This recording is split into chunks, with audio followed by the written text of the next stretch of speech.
Isn't he Mexican? Colombian. He calls himself American. What is this? Anchor Baby. And in this corner, it's the American Anchor Baby. Daddy's home. That's an offensive term. People find that hurtful. You mean it's not politically correct? Excuse me. I'll use the word anchor baby. You know, he's an anchor baby in Canada. Tell him we still rolling with Trump, too. Anchor baby, the whole thing sounds horrific. You're just making it sound like immigrants are these horrific, greedy people. Ustedes pueden aceptar mi negocio o aceptar las consecuencias. Plata o plomo. So you would be considered white, in my opinion. You the blackest one in this room. I think so. And what happened was his mama got pregnant on the other side of the border. And then a few hours before, just before it was time for him to pop out, she jumped across the border and let him fall on America's soil. So he became the anchor baby. You don't call him the anchor baby for nothing. Amazing. We like this anchor baby, right?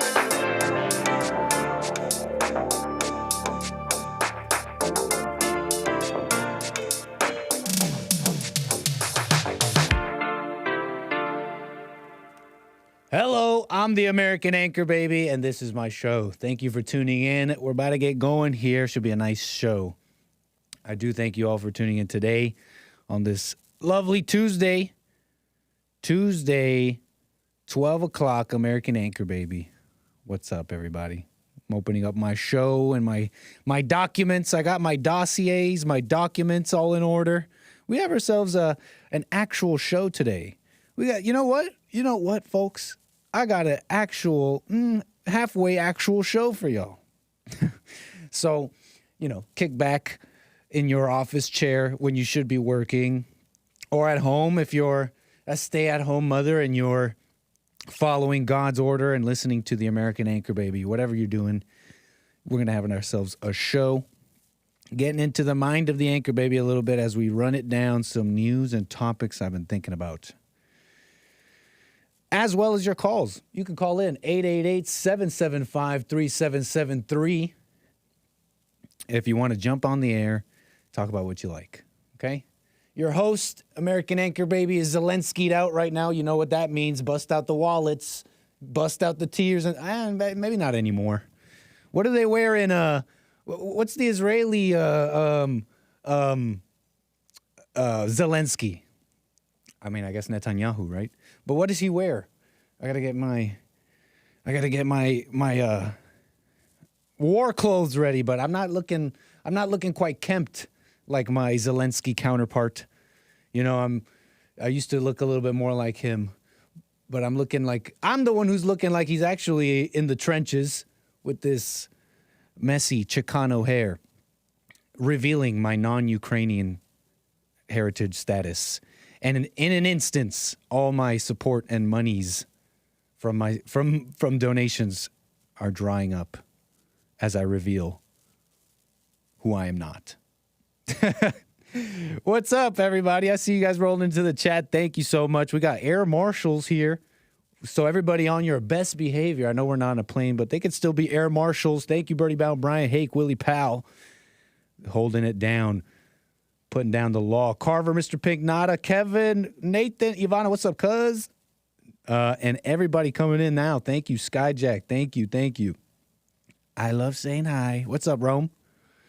And I have to say hi to all the lovely folks over at Rumble, rumble.com/American Anchor Baby. If you want a different way to watch the show, support it, be a member, Rumble Rant, or just like and comment away to help the show. You could do it on Rumble, or let me give you one more.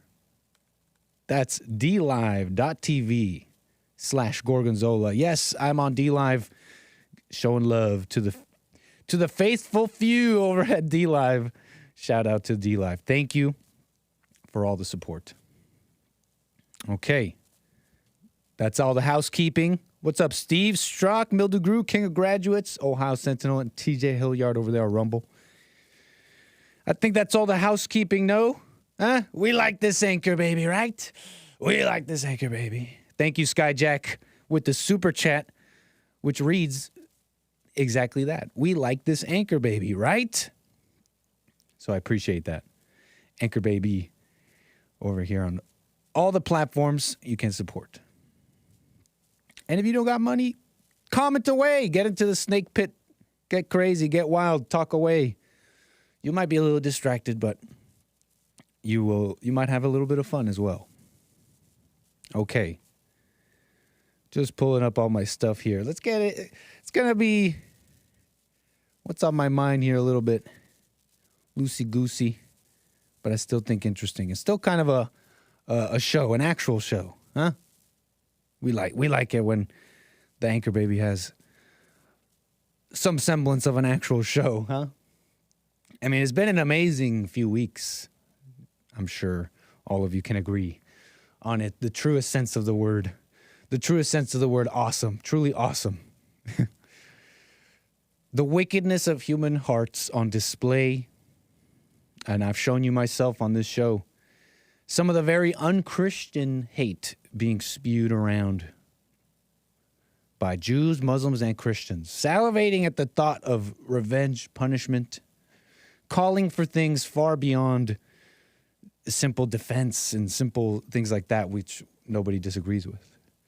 During a time when cooler heads are needed. Cooler heads are definitely needed. In what seems to be like quite a tense moment in the world. And I know we're chilling and we're watching the anchor baby and we're doing our thing. But it's a little bit tense in the world.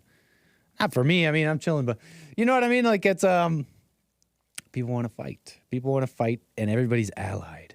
And everybody's got their teams. And it's Monday Night Football. And it's my team. And it's crazy. Games for Rec donated a diamond over on D-Live. Thank you. Says Nick's date was ticked about the cheesecake. Oh, man.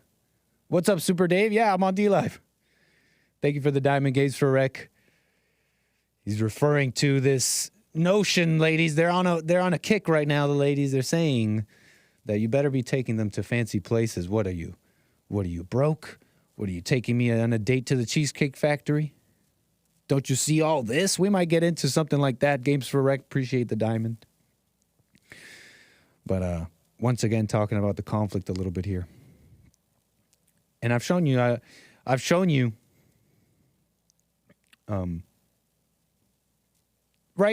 the hateful, quick to judge all hearts spirit, emotional spirit that's at play right now.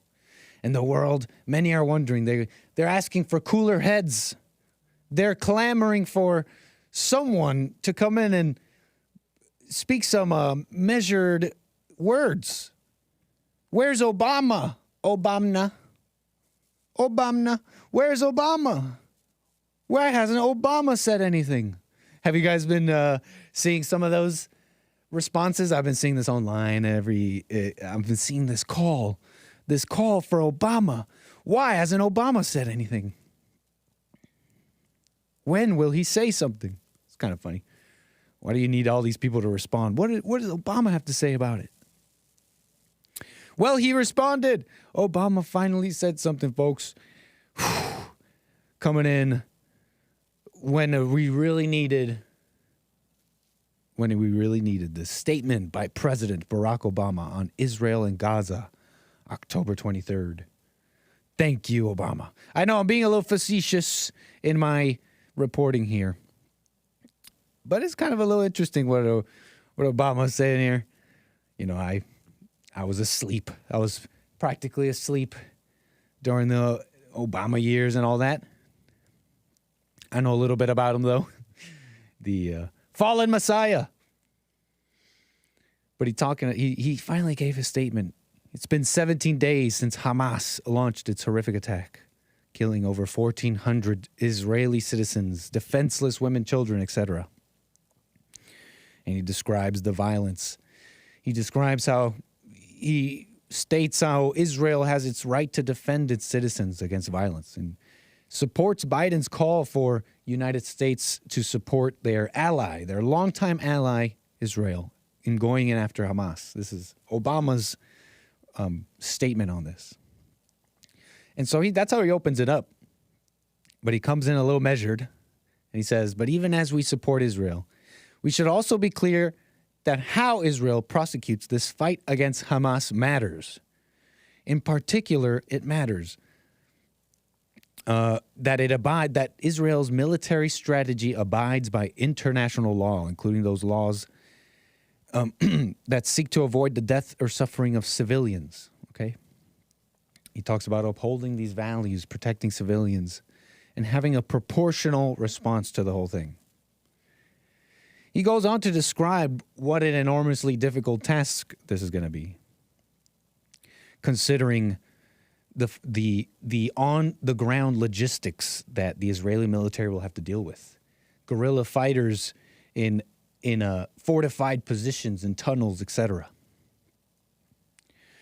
Obama describes describes this response, describes the difficulty in this. He describes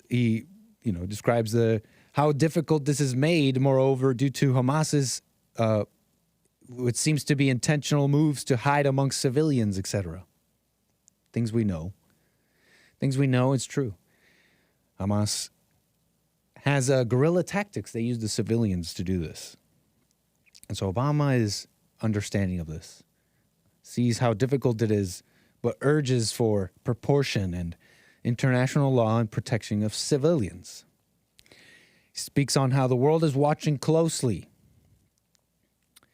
And he acknowledges in his statement here the Palestinians' plight, basically, saying how they've been living in a disputed territory for generations, being displaced, etc.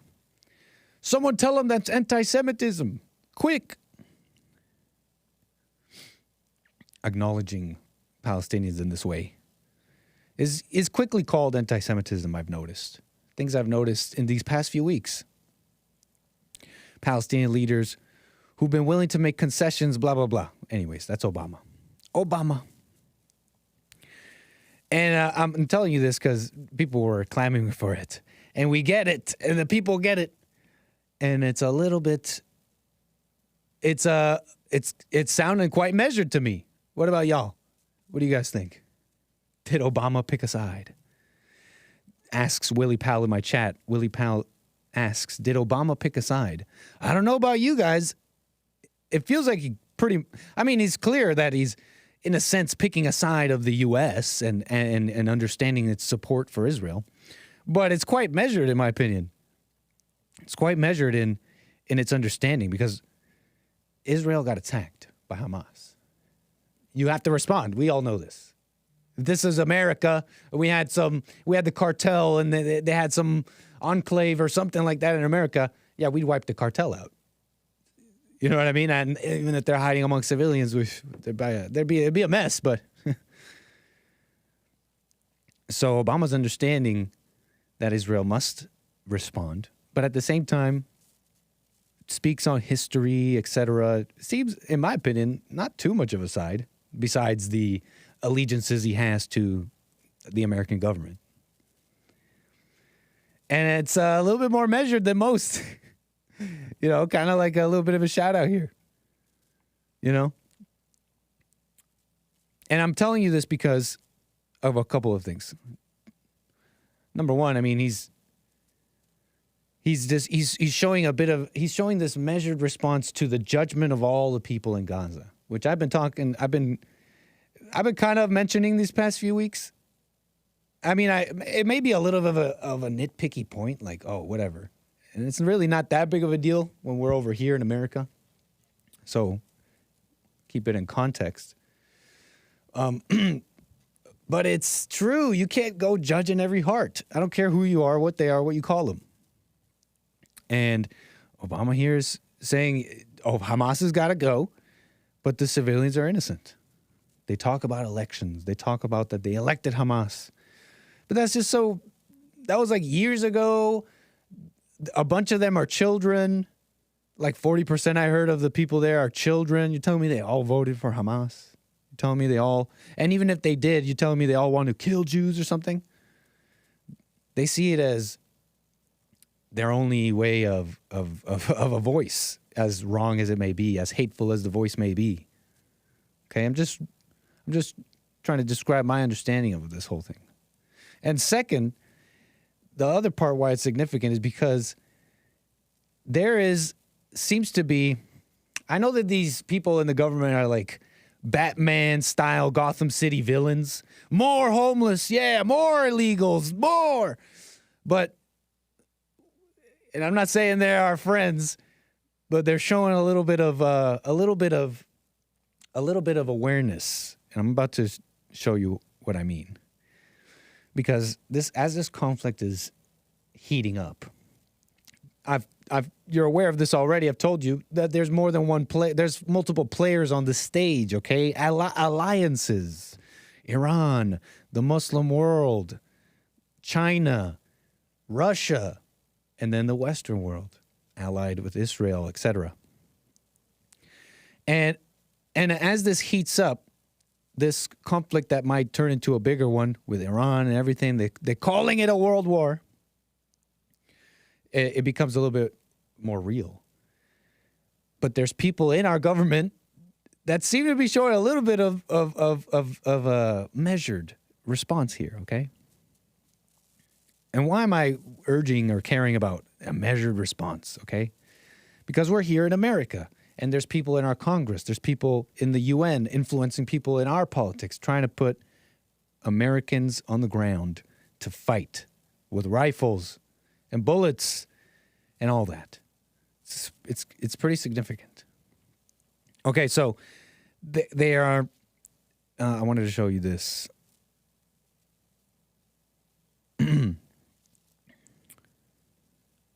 Where was it? Oh, yeah. Remember, do you know Anthony Blinken?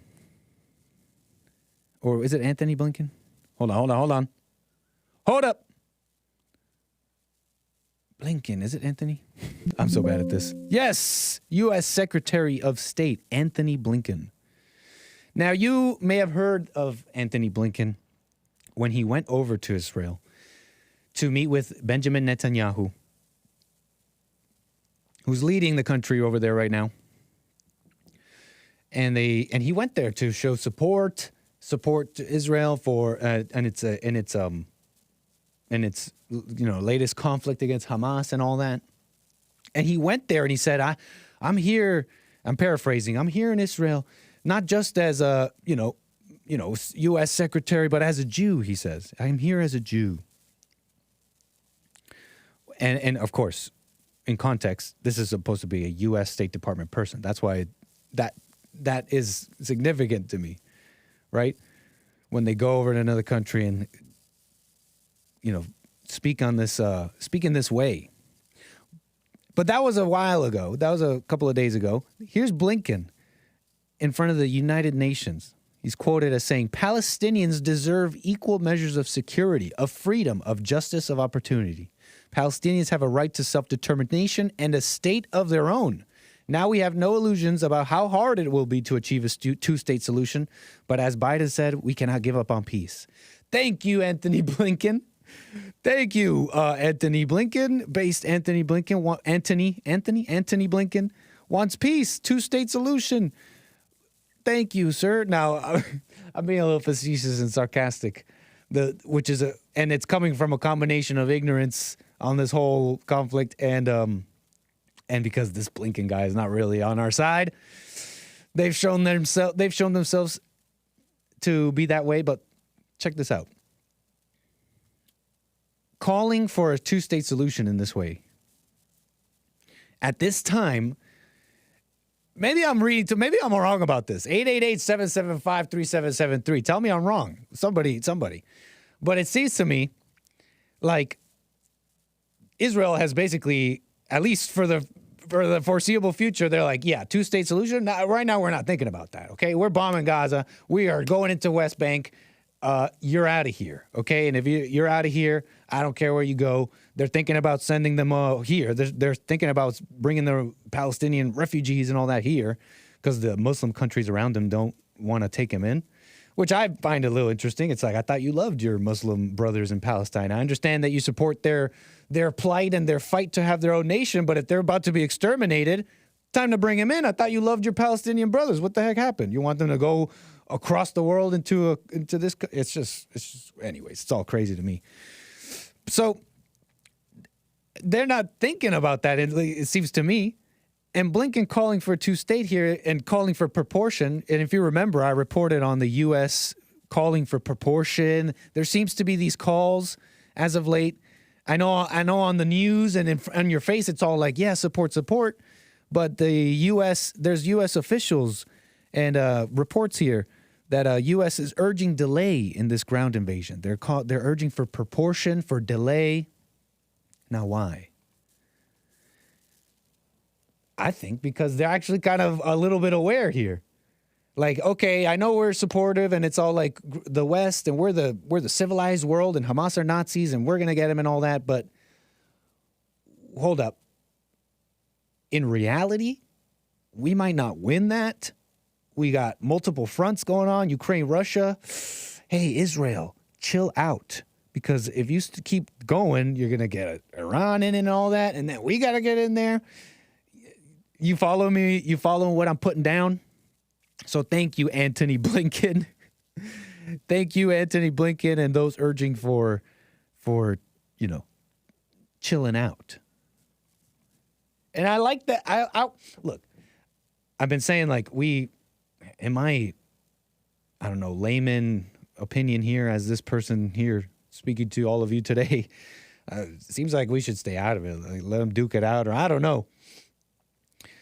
But at the same time, they say that U.S., I know there's all these calls against the colonialists and colonial America, but even the woke anti-colonial people still see America as the peacekeepers of the world. Have you noticed that? The left, as much as for all their railing against America and American and white colonialism and settlers around the world, they love the settler colonial stuff when it's about making the world safe for democracy. And we got to get rid of Russia. And you see what I'm saying here? We hate colonialism, but hey, we're going to export freedom, whether you like it or not. Don't be a bigot or we'll shoot you.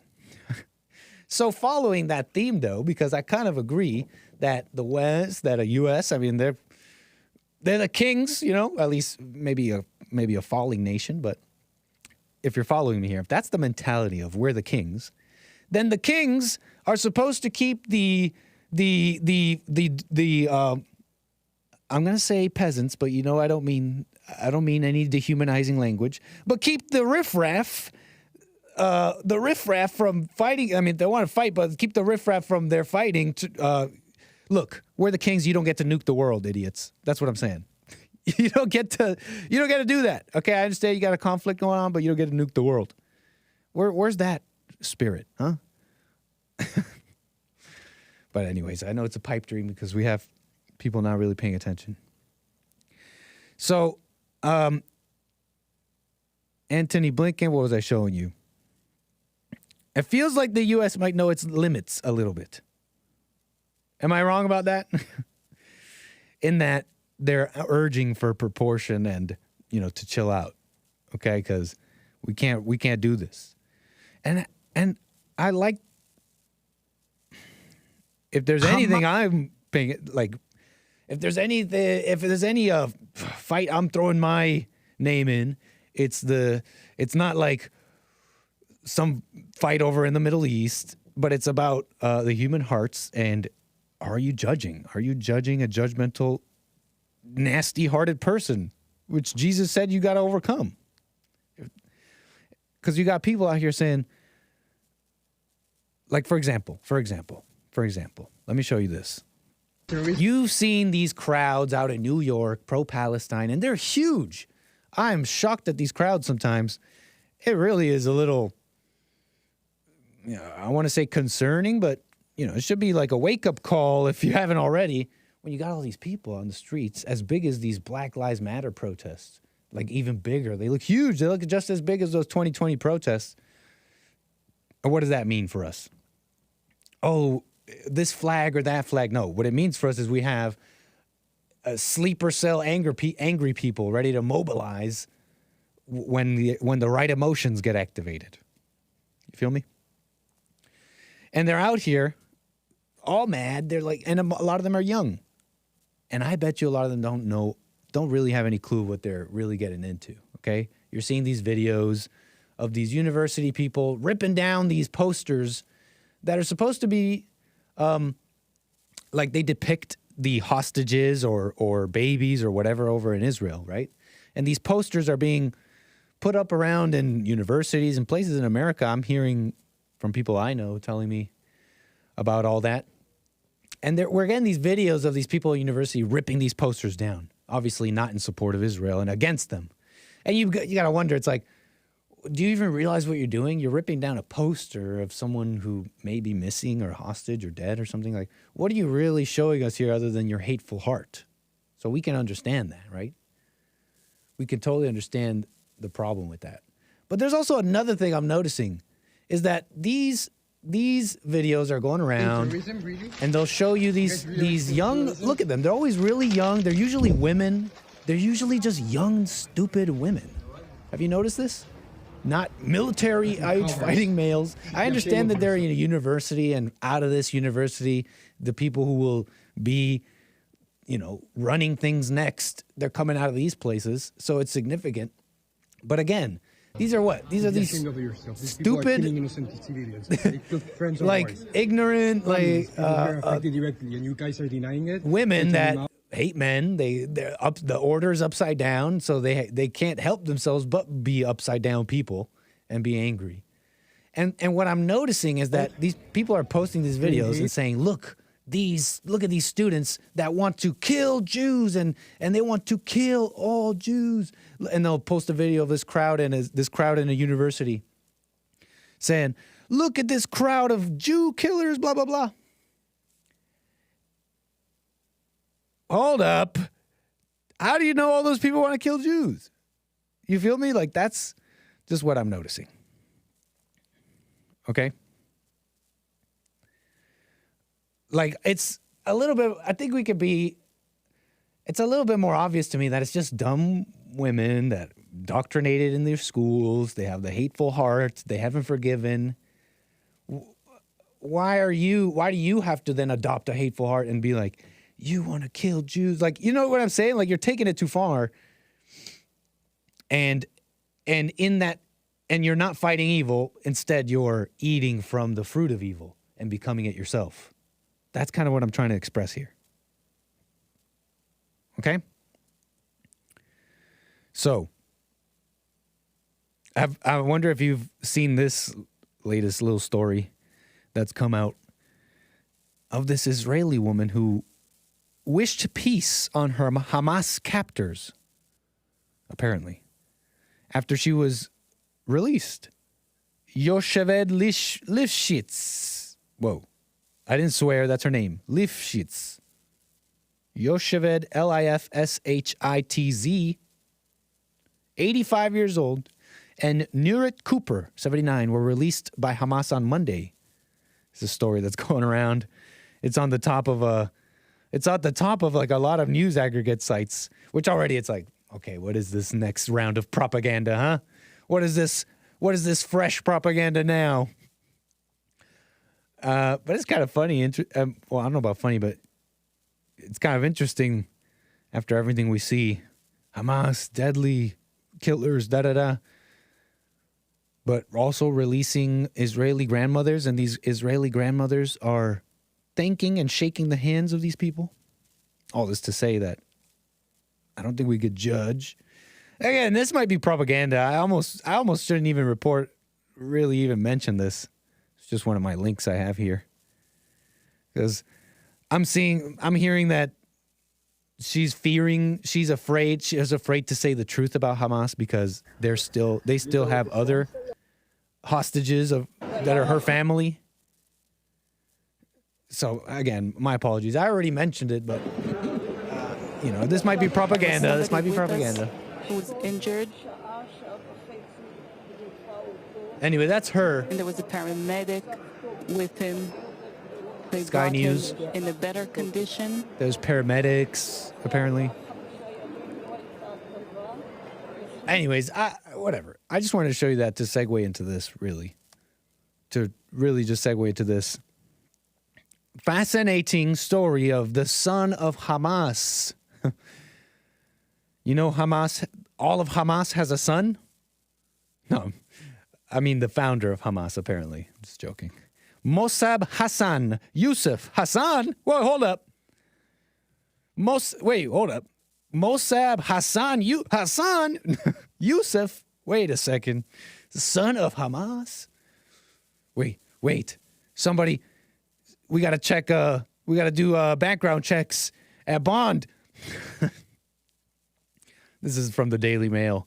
Son of Hamas founder who became an Israeli spy says his father and his army want to annihilate the Jewish people and create a global Islamic state.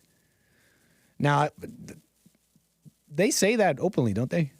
I've heard that they say these things openly about eradicating people. So this guy, Mossab Hassan Yusuf, is apparently the son of Hamas founder. He's over the years has had made a career of making appearances and speaking on this as being the son of this Hamas founder, the Sheikh Hassan Yusuf. He defected from the terrorist group and has since become an Israeli spy, apparently, with Mossad. And he's warning Americans and the rest of the world how his father wants to annihilate Jewish people, okay? Now, I'm talking about him because he recently, Hassan Yusuf went on CNN. He went on CNN to make, and he said this. He was urging basically U.S. involvement, boots on the ground involvement. We're talking about U.S. Navy SEALs on the ground fighting, okay? It would be quite a significant escalation of everything so far. So let me show you real quick him on CNN. We might need Lil Nick for this one. Hey, what's up? So, Lil Nick, what do we got here? Let's watch the son of Hamas on CNN because I want to say something about this you might find interesting on the breakdown of father and son in the family. You might find this quite interesting. But let's watch the news. Let's see the update on the news here and with the son of Hamas's calls for the U.S. involvement. You know, the United States need to give Israel the necessary cover to uproot Hamas. You know, Israel is fighting on behalf of America. Israel is fighting on behalf of the Palestinian people. Israel now is fighting on behalf of the free world. This is not a political propaganda. I, as an ex-Hamas member, the son of the founder of Hamas organization, and today as an American citizen, I ask the president of the United States. Oh, he's an American citizen too. Okay, amazing. States to give Israel the necessary cover, the necessary supply, whatever it takes to uproot Hamas. Otherwise, the next war is going to be deadlier. And so you heard it here. He's calling for Biden to send the SEALs, Navy SEALs, to stop it all, make it happen, man, because it's going to be worse next time. And you want to end that fight over there right away. And so I'm showing you this because of to demonstrate the increased calls for U.S. involvement. And I've looked, and I'm also showing you this because I want to show you. I just go into this person's story a little bit, and how the spirit really is the same everywhere. Okay, father against son. It really is the same everywhere. Even with Hamas terrorists, as they say. And if you notice, I don't know if you've seen this, but when you hate your parents, you turn on them in such a in a way that plays itself out in all people, if you've noticed. If you're following me, what I'm saying here with my clunky English, with my Hamas English. Look, when you hate your parents, you do these things, you do things that are almost predictable sometimes. Like you notice that you marry outside your own kind, for example. Have you noticed that some of these light-skinned blacks, shout out to Tommy Sotomayor who coined this phrase, light skin overcompensation, they say. And the light skins overcompensate by being even more radically pro-black, Black Lives Matter, anti-America, anti-white. I'm reminded of this movie that, who was it? It was Ryan Gosling. He plays the part of a Jewish man who becomes a like neo-Nazi person. And this he plays a Jewish guy who, he has like anger and issues, and he grows up to become a Jew hater, and he's a neo-Nazi basically. And he says all these horrible things about Jews in the movie. He's playing a character, Ryan Gosling. But I'm reminded of this self-hating Jew trope, and how all people, when you hate your parents, you overcompensate, you go even more radical. You hate your country, you hate America. You see what I'm saying here? And you go for the other side sometimes. You go and play, you go switch teams and all that. And I'm not counter-signaling Hassan Youssef's testimony here. I'm sure a lot of what he's saying is true. But let me show you a video. Let's get into a couple minutes of this video from 13 years ago. This is Mossab Hassan Youssef, the son of Hassan, the son of Hamas, and here he is describing his relationship with his father, okay? Let me show you son of Hamas, relationship with his father. Let's watch a minute or two of this. Yeah, unfortunately... Oh, let me turn it up. Most people, when they look at the news... Yeah, unfortunately, most people, when they look at the news and see those masked men and, shooting, carrying guns... If I was in the same, if I step into their shoes, I would understand. It's crazy, they're shooting, and we don't understand why they're shooting, why they're fighting. And my father is one of them. I was one of them. And when you go and live with them in person and see their personal life, they're not different. They're not aliens. They're just God created them. He's talking about Hamas and the people there and his father and the people he grew up with. They're not aliens, they're people, right? But they have their own path. They're walking on their own way. And they're walking in their own path, their own way. This breaks my heart. Like the way that I see my father treating my mother, the way that he loves me, he loves my other brothers, the way he loves his neighbors.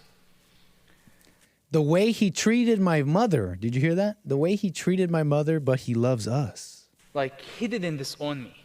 He's supposed to kill me. He's supposed to send somebody kill me because I convert to Christianity. This is what his God tells him. And I asked him a question. Like, why you still love me? Why you're telling me that you love me? You're supposed to kill me. Because, I convert to Christianity, and it's very clear command from your God to kill me. So why do you still love me? Do you have moralities more than your God? They are good. They have moralities more than Allah. The hospitality, loving. I had many American friends in Ramallah. And even if you go yourselves, you're going to see, like, wow, there is something great about this culture. There is something great about those people. They're not going to shoot you, by the way. It's not like in the news. All right, man. Whatever you say. There is something wrong. There is something wrong about them. Catholic priest. He says they're like, basically, to summarize it, they're like people, right? But there's something wrong, right? They have their own way.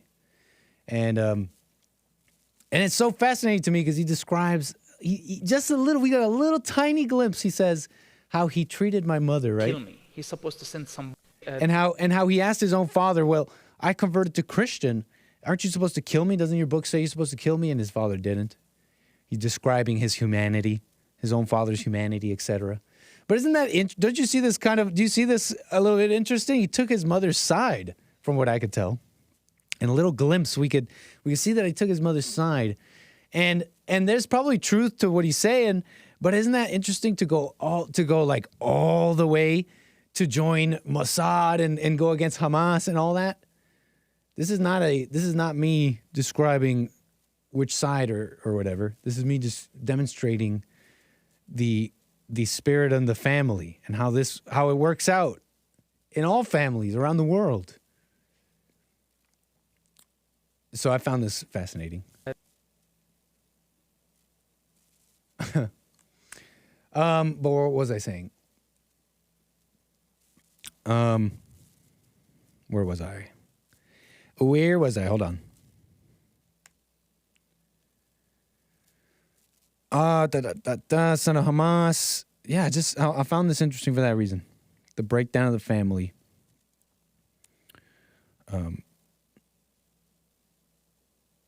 Is everything just that, folks?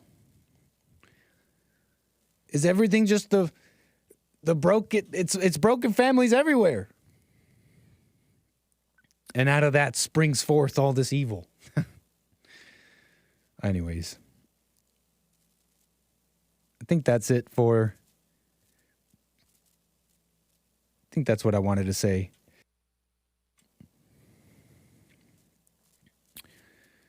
I think that's what I wanted to say. Let me just wrap this segment up and get right to calls with this, okay? Let me wrap this segment up and really tie it all in with the title of the show and everything. Here's the kicker, I guess, or here's the ending. Let me show you this real quick. I showed you these university people. I showed you everyone's hearts quick to judge both sides. They're calling them Nazis. They're calling them baby killers, dehumanizing, all that. Okay, I've shown you all that. There was there's something I've been seeing recently. Let me pull it up. Hold on. Where did you go? Hold on, folks. I have my links. Got a little lost here. Where did it go? Because there's this fight, okay, with a group, you know them, the ADL, the Anti-Defamation League, and they love censoring people. They've been going around for years censoring people, calling out anti-Semitism, talking to big tech CEOs, talking to Elon Musk about what's okay to say and not. And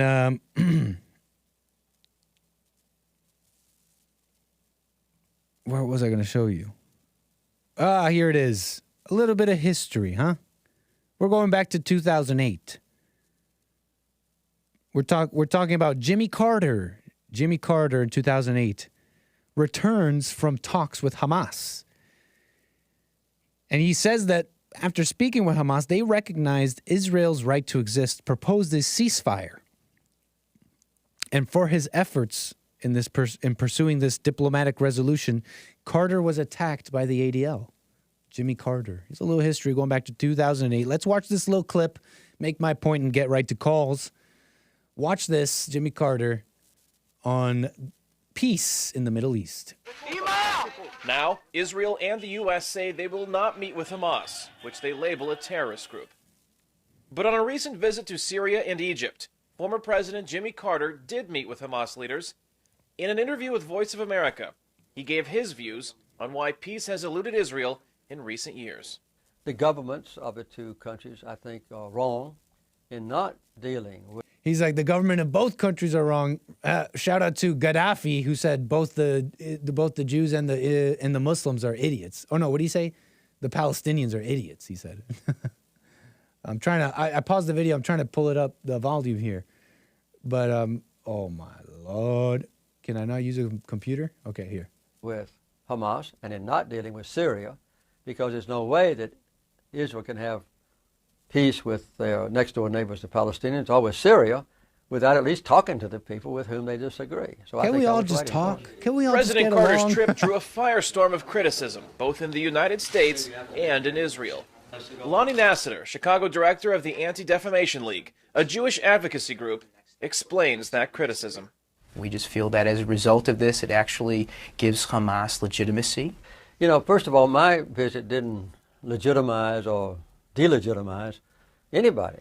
Let's have a handshake before we move. One of the greatest achievements of former President Jimmy Carter's administration in the 1970s was a peace agreement between Israel and Egypt that continues today. Now, Mr. Carter points to several positive signs stemming from his talks with Hamas that he says could show a willingness to reach an agreement with Israel. And nice. I mean, look, I'm showing you this little bit of history because, what did Jimmy Carter do there? I know that he was attacked for legitimizing Hamas, and you know, Hamas apparently are terrorists and all that, and they do some pretty nasty things. I mean, we saw that on display not that long ago. Pretty disgusting stuff. But he was attacked for legitimizing Hamas and all that, and I can understand them, Hamas and the accusations and all that, or whatever. Accusation might not be the word, but look, I'm trying to make a point.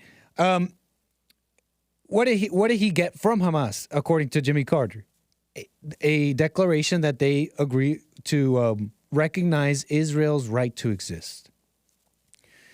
What did Trump try to do with the Abraham Accords? Get the Muslim world to recognize Israel's right to exist. What did Biden try to do with Saudi Arabia? The same thing. I may be ignorant here. Call me if you disagree. 888-775-3773. But it seems to me like our best interest is peace and as difficult as it may be, 2 states side by side, blah blah blah. I don't know, but something along those lines seems to be the peace camp, whatever you call yourself, Democrat, blah blah blah. And in my opinion, anybody against that is wants war. I mean, wants war, and that's not necessarily our interests. I think it's not my interest, at least. All right, at least not mine. At least, can I say that? Anyways, so I'm telling you all this, I guess, to finally make this point. You know, the propaganda is real. It's everywhere. We're getting it a lot. It's Israel's got the resources, right? So I'm seeing it all over my Twitter. But I don't support any of it. My thing is, I hear things like support our allies. We must support our allies. I mean, that's just such a strange phrase by itself. And I don't think that's quite American to just support your allies blindly. It was a 100-year tradition, a more than 100-year tradition that was broken by Woodrow Wilson, set in place by George Washington to avoid permanent entanglements. He said that this is something we must avoid. Permanent entanglements. Permanent alliances. He warned about that. So this just support. So I wish all those people well, ultimately. I wish them all well and I think they'll have a right to exist and a right to defend and a right to be. So whatever. You guys know that already. You don't need me to say all that. I made my presentation here, huh? I think that's all. Let me get to calls, and then we'll get into some other things here. Switch gears here. I think you'll find the rest of this interesting as well. Thank you for tuning in today on American Anchor Baby. Let's get to some calls. Frederick, LA, you're on the air, sir. Appreciate your call. What's going on, Nick?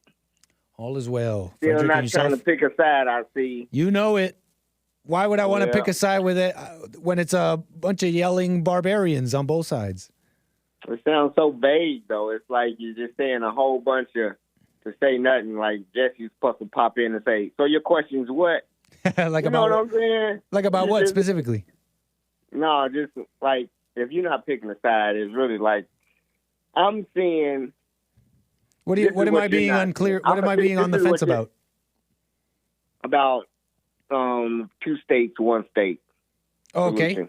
Help me understand. What was I unclear about that?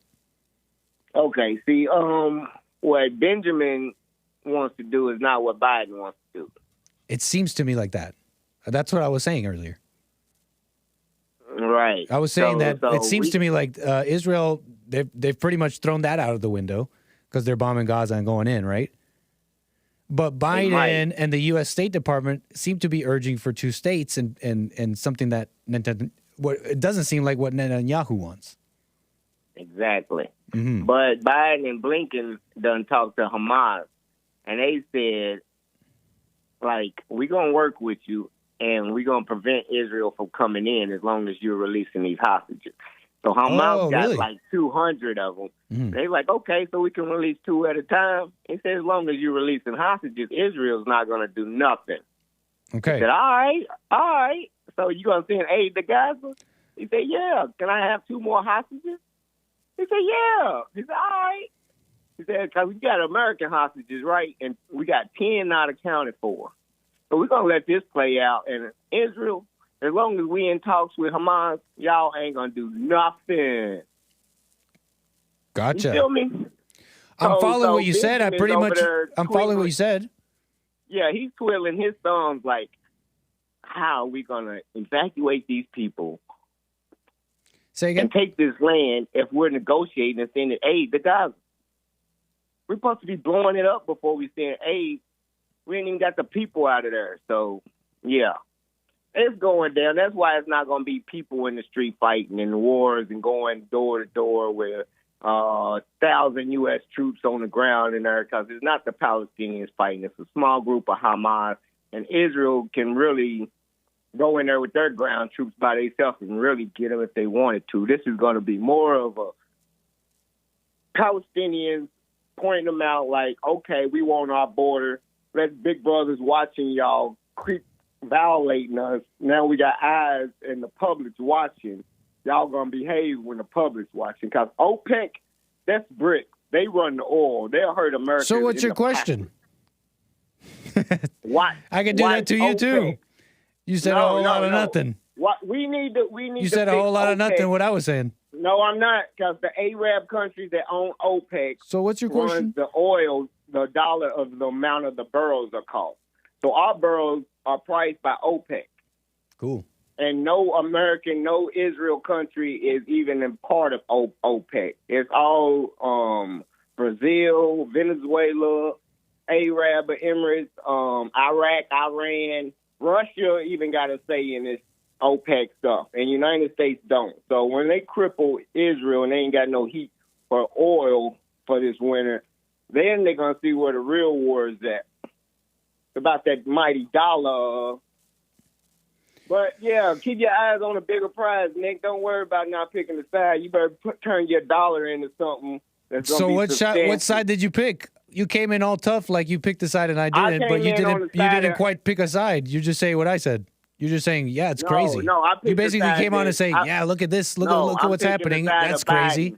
That's what I was saying. I'm picking the side. Listen. I'm picking look, the side. Look, if I'm going to pick if there's a side I'm picking, it's the side of. I am picking. It's the side of. It's the side of. It's the side of. Biden. It's the side of. Biden. Huh? Biden. Because once if we pick the side of Bibi and they wipe out Gaza and the West Bank, we're submitted for the rest of our life for the rest of them countries to get back. So once we wipe them out, our soul's on the line. So is Biden going to do what Bibi wants or not? Because you came in and saying that. No, you came in saying he's not or he is. No, he's not. And so that's why you support Biden. Yes, he's doing. Yes, because no. Yeah, that's why ground invasion. That's why I was talking about Blinken. That's why I was talking about Blinken and Biden and their calls for proportion. Because I know on their face it sounds like they're all gung ho, but it seems to me like they're showing some measured and against Netanyahu response here with what they were saying. And I think that's positive for us personally. I was confused when you said yesterday or the other day when you said Israel people are for Biden. But Benjamin Netanyahu is not for Biden. But you was like, the Israel people are calling Biden the great hope. Yes, because they're going to say. Well, I see you're confused. If I may clear that up, I really wasn't making a point with that. I thought you were saying something else, and I just mentioned an anecdote of someone who was from Israel who actually came to our church, who said that the people in Israel have gone, like, you know, they're hoping Biden is their hope or whatever. But I really wasn't making a point with that. That's the. I mean, I think any Israeli would be hoping whoever's a president right now would be their hope, right? They've been having turmoil over Bibi and Israel before this World War. Christians and Jews both didn't like how he was doing the parliament and taking power and doing this Trump ordeal, trying to be a king and whatnot. So, no, they thinking Biden is going to put him back as a check as a president instead of a dictator like he's trying to be. So, right. yeah, so that's why I said that, because probably anybody over there is hoping whoever's president is there is going to save him or whatever and support them. So that's probably why the person who came to church said that. Yeah. But it had nothing to do with what you were saying. Right on, Frederick. I mean, you're riding with Biden? No, I'm just riding with his policy for now because, I mean, I don't want the rest of them countries trying to kill us for the rest of their lives. They need a two-party state and we leave them alone. But and don't you want them borders? Now, I understand. I can agree with that and being measured and you know, if Biden and Blinken are wanting to be measured, then I can understand that, and I support that too. I can understand that. But why would you care about that? Because you want to see I don't want to be on the wrong side of history if they got all these Palestinians. I want to understand why you support that, because you revel in the destruction of America. So why wouldn't you support that? I don't revel in the destruction of America. You kick your head back and cackle at the destruction of America. You say your time is coming, white America, and you kick your head back and laugh.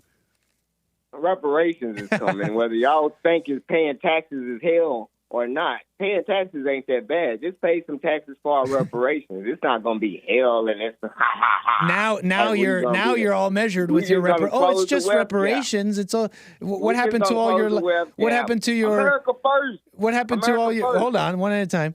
You know, now you're all measured. You're like, I just want a little reparations through taxes, and now you're sounding all measured and very, very, very reasonable when it was cackling at the end of white America and your time is coming and blah blah blah. Remember all that? White America is no such thing. It shouldn't be no such thing as white America. Yeah, but you don't remember all that. Now you're all measured. It's just a little. It's just a little reparations and taxes, folks. Calm down. It is. I know, but that's not how you were talking about it before. I always was for reparations. I know, but it was a little more than that. Okay. About like what? We remember your calls, and you enjoy you like I'm all about. You like that. Back. I would bring for the first time in back. American history, the majority of babies were born non-white. You like that? That's God's plan. I didn't say I like that. I said I was just watching it unfold. See, you put words in my mouth. Well, that's fair. If that's what you're saying, well, that's different, but it doesn't sound like it before. Yeah, God's plan. I said, you asked me, how am I going to be happy with that? I said, that's just a fact. You asking me. But I also remember you saying God's plan is a way of you saying. Reality. I know, but you saying God's plan is also a way of you saying, of you keeping your opinion out of it. No, it's just watching. Are you okay with the browning of America? Yes or no? Am I okay with God's plan? Yes, I am. Do you're okay with that? Do you see it as a problem? Do you see it as a negative? I'm not going to act like it's my plan and I'm winning. Don't worry, you're right. You're absolutely right, Frederick. Let's clear it up. You know what, Frederick? I apologize. There shouldn't be anyone putting words in your mouth. Let's clear it up. Are you okay? Yeah. Are you okay with the first time ever white Americans are the minority in children? Are you okay with that? And you're okay? Do you see it as a positive or a negative? If I can't fix it, I gotta be okay with it. It's right, but so you see it as a positive? White baby. Do I see it as a positive? Right. Do you see it as a positive that America will be majority non-white soon? I don't look at it. I don't look at it as a positive. Thank you. I just wanted to clear it up. My great-grandkids won't have the. You know what I'm saying? Well, thank you, Frederick. I won't say that about you anymore because then that's wrong. Yeah. I don't wish y'all death, you know what I'm saying, to be Nice. eradicated. I just want to be equal. You know what I'm saying? Have the same fairness and the tax breaks that y'all have. You know what I'm saying? The rich people don't pay taxes. Why y'all crying about reparations and y'all pay? Y'all need to level the playing field before y'all worried about who's going to be paying the taxes. Why are you saying CNN words? Finish your sentence. Sorry. No, y'all got to fix them loopholes. Why don't you get you some? How about get you some loopholes? Why aren't you abusing the? Why aren't you abusing the system fair and square like the rich people? Look at the 95 politicians that's saying that they make the loopholes and they still sending your money to Israel and Ukraine. Why don't you go fix the 95% of the politicians in office?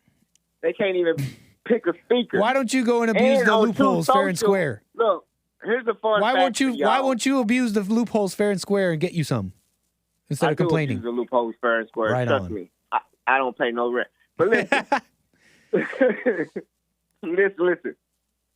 Joe Biden 5 days ago put on. I need y'all to come strong for Trump if y'all love Trump. He put his name on Truth Social, and now he got more followers than Trump. Who? 5 days Trump been trying to surpass him. All y'all need to do is go follow Trump on Joe Biden. Joe Biden? Trump on followers on Truth Social? Joe yeah. Biden. On Trump's own website, Biden got more followers. Whatever. So y'all need to go subscribe and follow Trump to make him not an embarrassment. Yeah. Go juice Trump on Truth Social. Yeah, there's a Democrat there's an anti-Trump Democrat campaign which is trying to show support for Biden where there isn't. Yeah, and hey, they trying to get the Republicans to catch up to see if they can really prove how he got. Why don't you go to a real platform? You know, we love Trump, but nobody uses Truth Social. Why don't you go to why do you go to the other platforms where Trump support is very obvious and clear? I don't know why they did that. I didn't do it. I don't know, but that's them.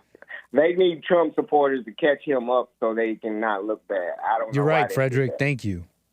All right. Showing your support for Trump, Frederick. I appreciate that. That's right. Let's go. Let's go. Later. Frederick, call me again, sir. All right. Have a good one. Take care. Nice. We're going to rock another call, and then we're going to get into something interesting here. So let's go, Justin, Fullerton, California. Thank you. Hi, how you doing, Nick? All is well, Justin. Thanks for your call. Thanks for taking it. Yeah, I really thought it was great that you brought up that little piece of history with George Washington and how he had mentioned not to get involved in wars, or I think you said entanglement. Permanent entanglements. Don't do it. Yeah, I mean, we are supposed to be the new frontier and all that, but we don't want to join the new world order. We don't want the new world liberal order. If there is a United Nations, that's great.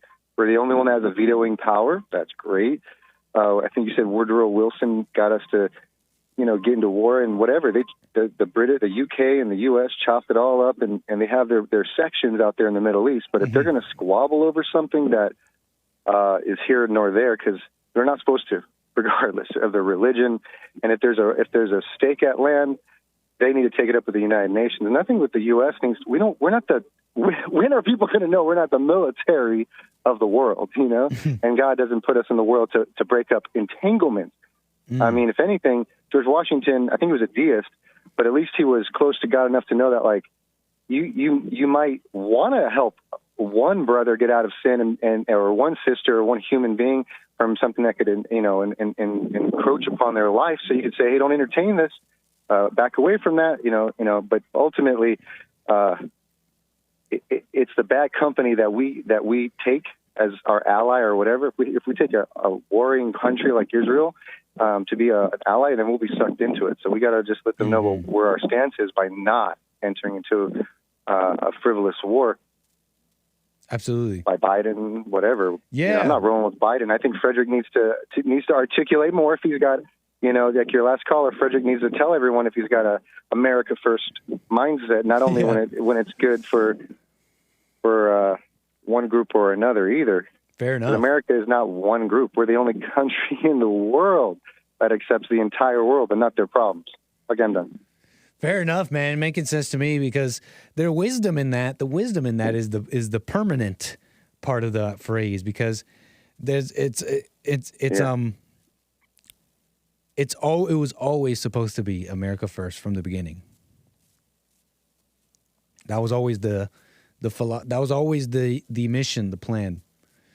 And so the wisdom is in the permanence of an alliance because you're also all people are messed up. All people, it's you're subject to the good or the bad force, you know what I'm saying? And to be entangled permanently is to be entangled with all their mess. And that's just not just not American from what I could tell. Yeah, and just think about it. Like that the result would be more refugees coming here. More people displaced due to war that we encouraged, that we try to set up a democracy or something in a country. It failed in Afghanistan. It failed in Iraq. It failed probably in the beginning with Vietnam. So, and it seems to be going against. Sorry, go ahead. Yeah, just right after 9/11, I just think about that. There are a lot of jihadis out there, and we don't want to be like tit for tat and sucked into they're evil. And it just seems to be going. Yeah, that's true. That's actually true, man.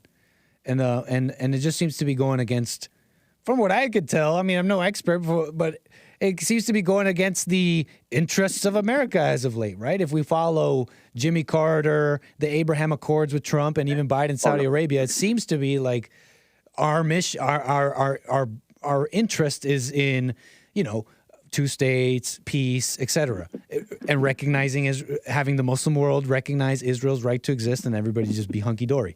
Okay, I know that sounds difficult, but that seems to be our mission so far.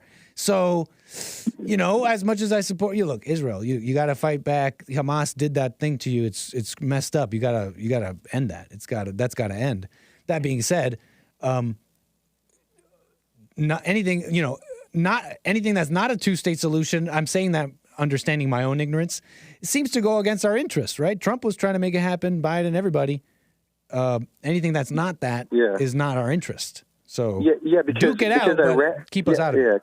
Because Iran and Russia want to get all over that land. So if they want to have it so bad, they need to say it's an Iranian satellite state. They need to be like, hey, this is encroaching upon Israel, and the whole death to America, death to Israel thing needs to stop because it's all coming from Hamas. And if our intelligence and all the world can't catch this stuff, it's no grounds to just spy on us even more. What they needed to start doing is prove to their citizens they can protect them and do better. And that's what they can be proactively doing. But we don't need to be aggressively acting in any manner that's not affecting our country. We got an attack from, let's say God forbid, another radical religion out there. So if that ever were to happen, then we would be at a place where we would say, yeah, we're gonna have to defend ourselves or whatever, like take out that group. But they're not attacking us right now. So yeah, I mean they could. Fair enough. But yeah, fair enough. Fair enough, Justin. Makes sense to me. Right on, Justin. Anything else you want to say before we move the wheels here? Nah, just be good to each other and don't take sides. It's evil to take sides. Thank you, Justin. Appreciate that wisdom. Call me again. Okay. Interesting. You know what the other side of that? The other reason why there's a wisdom in permanent alliances, avoiding those permanent alliances.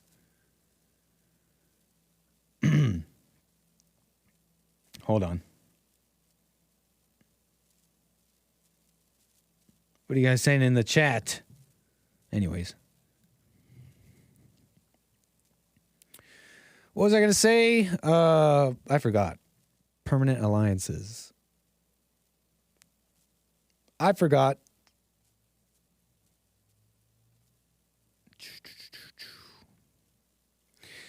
Yeah, the wisdom in not having permanent alliances, because helping people oftentimes hurts people. When you think you're helping, I know you're motivated by good intentions and all that, but actually helping oftentimes hurts. And this helping when you're actually hurting and not knowing when it is, how to differentiate between that, and not having the wisdom and maturity to know when and when not to. The reason that's become a mystery, and the reason what is the force and spirit behind that? It's women. Okay, let me unpack this, okay? Let me unpack this for you. Let me unpack this. You know, I showed you yesterday, they're talking about a draft. And the Gen Zers, they're saying it's not going to happen. You think you're going to draft us? I showed you this limp-wristed, zestified individual yesterday on a TikTok saying, you really think I'm on pills? And he shows like a bottle of pills. What makes you think I should be around guns? And blah, blah, blah, blah, blah. And we were laughing a little bit, right? You know, this is a little bit of a trend, apparently. The Gen Zers are not going to go to war. They're not doing it. I don't know if anybody told them that you don't really get to choose. I don't know if anyone told them that you don't really, it's not really up to you. You know, it's called a draft, my friend. And there are consequences if you don't. So I don't know if someone's got to inform them of that. But this is a bit of a trend here. Let me show you another one. Good morning. So I'm hearing a lot of stuff about how the United States is considering reinstating the draft because recruitment numbers for the military are so low. And I'm going to be honest with y'all, it is the funniest fucking shit that I've heard all year. Sorry for the swearing. The decrepit fossils who run our country are out of their fucking minds if they think that anyone who hasn't already enlisted is just going to put on a uniform and go to war because they said so. Get the fuck out of here. In case y'all haven't noticed, the average person in America is struggling right now in a way that has never before been seen in the history of our country. History of our country? Really? Cost of living keeps going up. The cost of groceries keeps going up. The cost of medicine keeps going up. I mean, sure, but really the worst in our history? You're living, you right now telling me this are living the worst ever in U.S. history? Ours keeps going up. The cost of housing keeps going up. You already said that. Every single thing that you can possibly imagine, the cost of it just keeps going up with no end in sight. The only thing that's not going up are the wages. Okay, so he's not wrong, right? But I mean, a little bit of belly aching, huh? Kind of makes me want the draft. Kind of makes me want to put this guy in the military.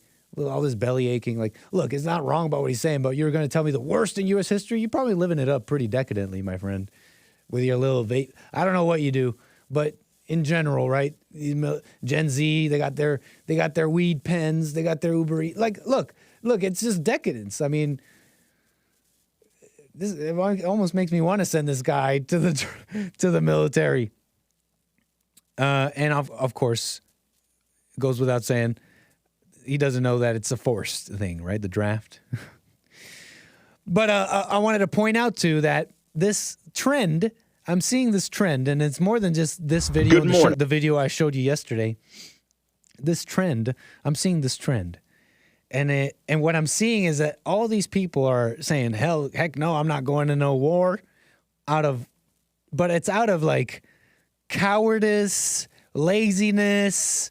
It's not out of any, like, measure. It's not out of any like principled stance against, I'm not fighting a foreign war, but it's like cowardice and laziness and look, I think in my opinion, just because you're a coward or lazy still doesn't mean you have to fight a foreign war. Can we go back to just war theory? Huh? A war that's that actually threatens our actual livelihoods and sovereignty is the only just war.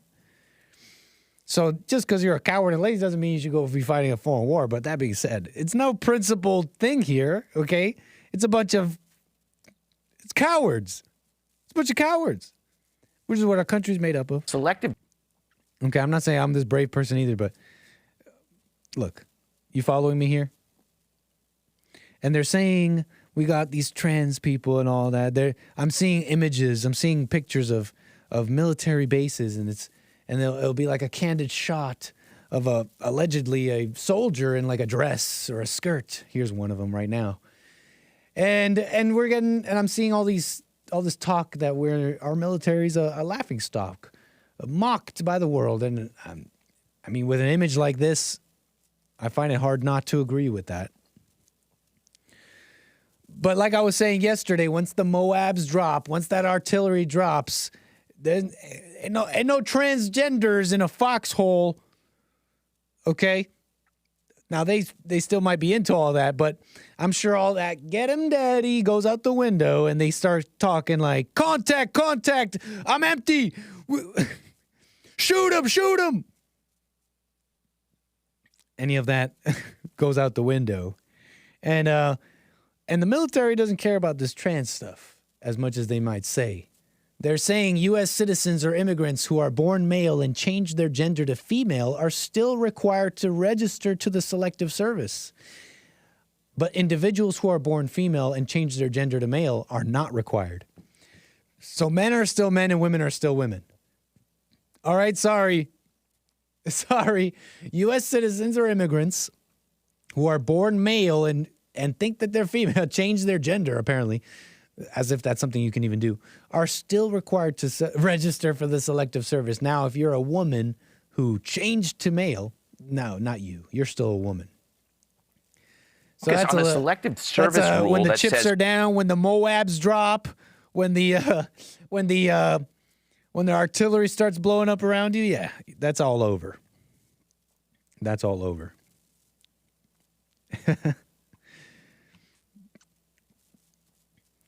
And I wanted to show you this because I was describing. What was I describing? I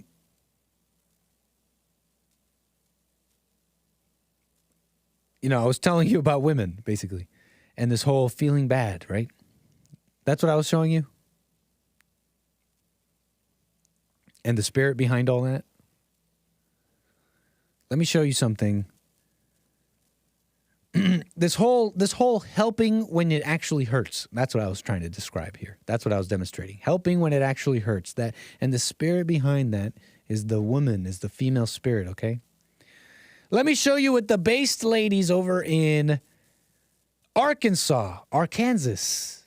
Shout out Arkansas. Arkansas, we got Sarah Huckabee Sanders, firebrand conservative, governor of Arkansas, with a recent executive order that's got the conservative world saying, right on, ladies, right on, women. Let me show you a scene. And as you're watching this scene play out and these people come in and stand behind Sarah Huckabee Sanders, let me do this differently. Let me do this in a different way. Because the news is that Sarah Huckabee Sanders, governor of Arkansas, signed an executive order banning all this ridiculous language known as, you've heard it before, pregnant people, laboring person, birth giver. These are all words instead of saying woman, instead of saying pregnant woman, instead of saying woman, you can use gender inclusive language like this. Well, Sarah Huckabee Sanders is telling the world that she's done with this woke nonsense, okay? And look at who's beside her. Look at who she's flanked. She's flanked to the left and to the right by other very strong women. Sarah Huckabee Sanders made sure to be surrounded by the strongest of women to tell you what she's doing in Arkansas, to ban this woke language this woke language must be banned because it's an affront against women all over. Let's watch a little bit.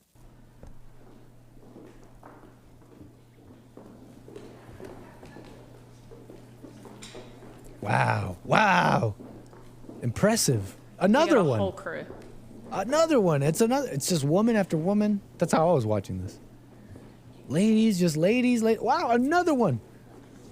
That's what I was thinking when I was watching this first. Good afternoon, and thank you all for joining us. It's great to stand up here with some of the most influential and amazing women from across our state. We are all here to say, frankly, that we've had enough. Enough trying to erase women and girls, enough denying our biological differences from men, and enough of the craziness that is taking over our country. I've had the honor of being both the first woman and the first mother to serve as the governor of Arkansas. Before that, I was the first mother and only the third woman to serve as the White House press secretary. Because of that, I came into this role with a few pretty unique experiences. Among them is giving birth to Sarah Huckabee Sanders has very young children, by the way. 3 children, okay? Scarlett, Huck, and George. Okay, they're very young. Still in the home. Amazing kids. That experience underscored to me that a woman's perspective is important and fundamentally different from a man's. Nowadays, fundamentally different than a man's, and it's important to have a woman's perspective because it's fundamentally different than a man. You need it. So only conservatives seem to be making that point. And she says only conservatives seem to be making that point. Amazing, amazing. Sarah Huckabee Sanders basically proving to us that that conservatives really are a bunch of simps and weak to women. Because she said conservatives are the only ones making this amazing point that women's perspective is so important and necessary and fundamentally different than a man. And this is my whole thing about this. Because I know many of you saw these amazing ladies walking in, filling up this room beside Sarah Sanders, and you thought, wow, I'm grateful that we actually have some women out here who actually care about the right thing. And they're out here fighting woke language. And they're out here reminding us what a woman is, because women are under attack. Women are under attack, right? But my thing is, I don't see the same thing. I see all these women out here, and they're all beside her, and I'm just like, look at this. This is the face of conservatism. This is the new order, the new feminine world order taking over. And my problem with this is, obviously, these phrases and terms like pregnant person and birth giver are just ridiculous, satanic, upside-down world phrases to that counter signal against the family and God's good order. Obviously, I know this. And I understand they're banning this language and all that. But she's saying, look, all of a sudden women, I'm noticing, are seeing the right thing all of a sudden. I showed you Kim Kardashian the other day saying that she doesn't like the feminine dominance in her household. And what does she do instead of apologizing and repenting and saying, yes, I was wrong for not having the man in the home, for not having my children's father in the home, and not respecting God's good order of man over woman, woman over children. Instead of repenting and apologizing, she wants her cake and eats it too, and hires a male nanny to, I don't know, inject male influence in the household. We all know how ridiculous that is. We saw the ladies turn on the transgender movement once it started affecting them. Oh, you can't put men in women's sports? No, never mind. The trans thing is bad. Nope, the trans thing is bad. And once it's an attack on women, you got the ladies in Arkansas and all this saying, no, enough is enough. You can't do this to women because a woman's perspective is special and necessary. Look,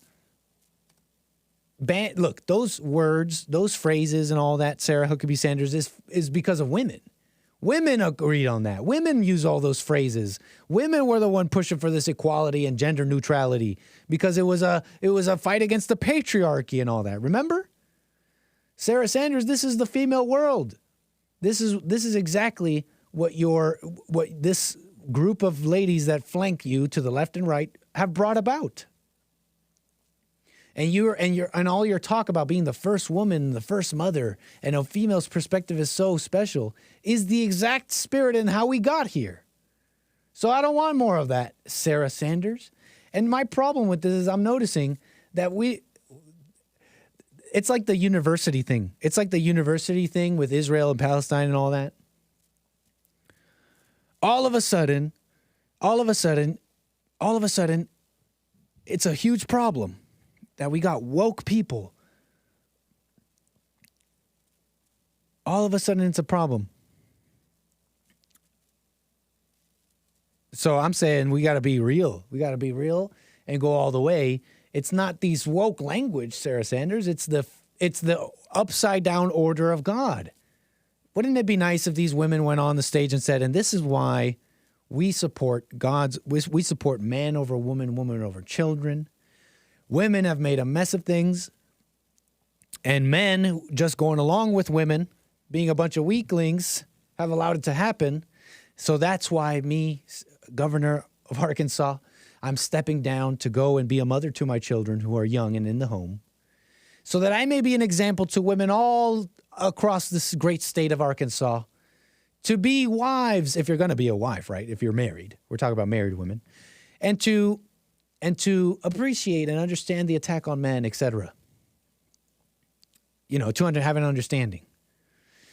And that's why I, governor of Arkansas, I'm calling on men to come back and take over so that we may stop all this woke language from even happening in the first place.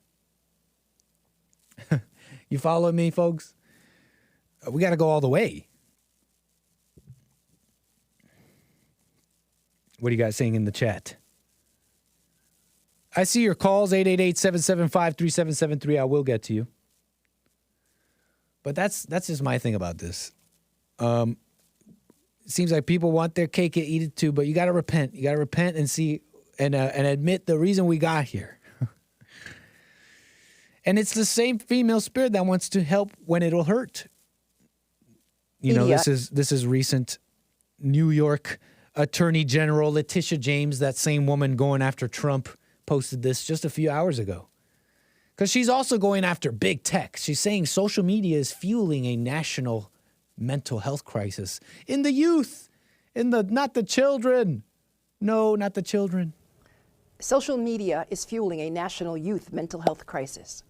Children, and in particular young girls, are struggling with... Not the girls! You see how they go for in particular, the young girls. Record levels of depression and anxiety. Studies in Facebook's own internal documents show that social media is part of the problem. Today, my office has joined attorneys general across the country in suing Meta for its actions. Meta, which owns Instagram and Facebook, designed its platforms with harmful features designed to ensure children spend more time on their platforms, compare themselves to their peers, and receive constant notifications, making them lose sleep and struggle to pay attention in school. Oh no, they're not paying attention in school. Whatever will we do? Whatever will we do? They're using their phones and not paying attention to the indoctrination in school. So Letitia James is making sure to use the power of the state to crush these companies, Meta and all that. I'm not saying these are these nice companies, like they're not doing evil things, but to say that they've made how dare they make their platform and make it so that people want to stay on their platform more. I mean, that's what they're supposed to do. Make their platform enticing to use more. And so she's saying like, oh, and they make them depressed and show them all these horrible things. Look, the social media platforms, the big tech platforms are a mirror to us. Okay, folks? So before we go around saying, look at all this disgusting smut on these platforms, which is a fair thing to ask. Hey, why are you showing this to children? Blah, blah, blah. It's a fair question.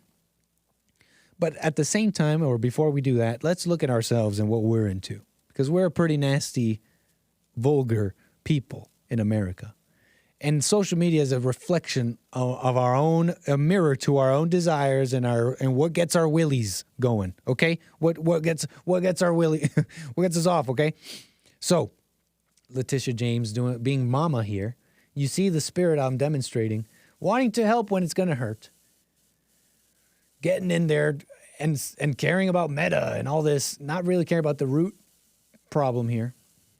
The broken home. The broken home. There are no parents.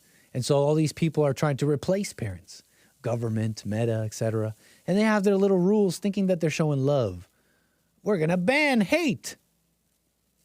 But in reality, these are desperate people, desperate mothers without an answer, looking out of desperation to a solution, a fix, a quick fix sometimes. And that never really works. We need reality. We need the truth. We need real fathers. We need men actually confronting women and not just, well, right on, you banned woke words. No. We need to actually deal with women for real and overcome them. Okay? So it needs to be real. Okay? These people care about surface things and looking right. Is that everything on Letitia James? Meta, which owns Instagram, compare themselves to their peers. Anyways, so that's her, and that's the female spirit that wants to help when it's actually going to hurt. So that's that. Let me see. What else here? To tie it all off. To tie it all off here, you know, the children, they say they're not okay. You know, Letitia James described women and young girls and the anxiety and the problems they're going through. I mean, it's true for both, honestly, young girls and boys. You know, demographics of long-term antidepressants. Look at this, women age 45 plus. It's not uncommon for them to be on drugs, on antidepressants. And look at this graph, it skyrockets after 2010. Women are crazy out here. They're all on drugs. U.S. teens who report feeling persistently sad or hopeless. Yeah, I mean, the teen girls, they definitely beat the boys in this poll, apparently. And I'm not trying to take sides here, girl versus boy here, because let me show you what the boys are dealing with. I know the girls, they're reportedly more depressed, but the male adolescents die by suicide at a rate 5 times greater than that of female adolescents. And, you know, they also, the suicide attempts are way more effective with the men. Because the suicide attempts by females are 3 times as frequent, but not as deadly as men. Kind of pointing to the attention-seeking kind of behavior of women. But really, it would be a mistake to go to be like, he said, she said on this issue of youth suicide. The boys are getting it worse because this is a whole thing in tandem. The men are depressed and killing themselves, and the women are adopting that. Okay, they're just not. Men are just better at everything, so that's why they're not killing themselves as effectively. The women, the men are just better at everything. So even this, regrettably. So really, I'm just showing you. It's all working together. It's in tandem. It's a sickness and a lack of love in its entirety, right? So it's a whole story from beginning to end. Anyways, shout out to the youth, I guess, out there. Forgive your parents. Forgive your parents and shake off the shackles of this world trying to tell you how to live, trying to tell you you're misogynist or you hate women because you're acting like a boy around them. You dared to do what all the boys did before you and all the generations before you. You dared to like a girl. They call you evil. They call you misogynist. This is a detailed instructions on how to kiss a girl from 1911. Check this out. Now my young listeners who are watching, don't take this as a reason to just go around kissing any girl, okay? Avoid that. You don't need to be doing all that kissing, okay? There will be a time and place for that. Have some patience. Let the world be crazy. You don't need to be getting all involved with messy emotions and women and all that. Figure yourself out first, and you will find that the women will come. They will just be there, and you will be fine. But check this out: how to kiss a girl from almost 100 plus years ago. Stand facing her. Do not tell her your intentions. Whoa, that's criminal activity now. Don't tell her your intentions. What happened to consent? Do not ask permission to kiss her. That's rape in 2023. Look dreamily into her eyes. Make sure you get that dreamy look into her eyes. You may hold her right hand in your right hand if you wish. Little suggestion. Okay. it is well to sigh a couple of times about this stage of the game. Oh, I didn't know this. Sigh. Whisper softly that her rosebud lips remind you of Cupid's bow. There's a little game. Here's a little game from 100 years ago, folks, fellas. Make sure you say her rosebud lips remind you of a Cupid's bow. A little game from 100 years ago. At this point, she will probably drop her eyes and blush when you say that. Place the fingers of your left hand under her chin and tilt back her head slightly. Draw her gently towards you. Do not hurry, period. Gaze deeply at the love lights which slumber in her eyes. Sigh once more. Hey, I'm putting you on. This is 100 years ago. This is a 100-year-old game. And then finally, last step here, incline your head towards hers until your lips. But wait! Do not kiss her until you know that she uses Listerated Pepsin gum. Yeah, this is an ad from 100 years ago for Pepsin gum. But doesn't it feel like we lost something from 100 years ago? I mean, the beginning of this instruction, booklet, whatever, pamphlet says, it basically describes a crime in today's day and age. Do not tell her your intentions. Do not ask permission to kiss. Doesn't it, young boys of today, depressed youth of today, look at this and read this and know that you lost. Something was taken and you lost something from 100 years ago.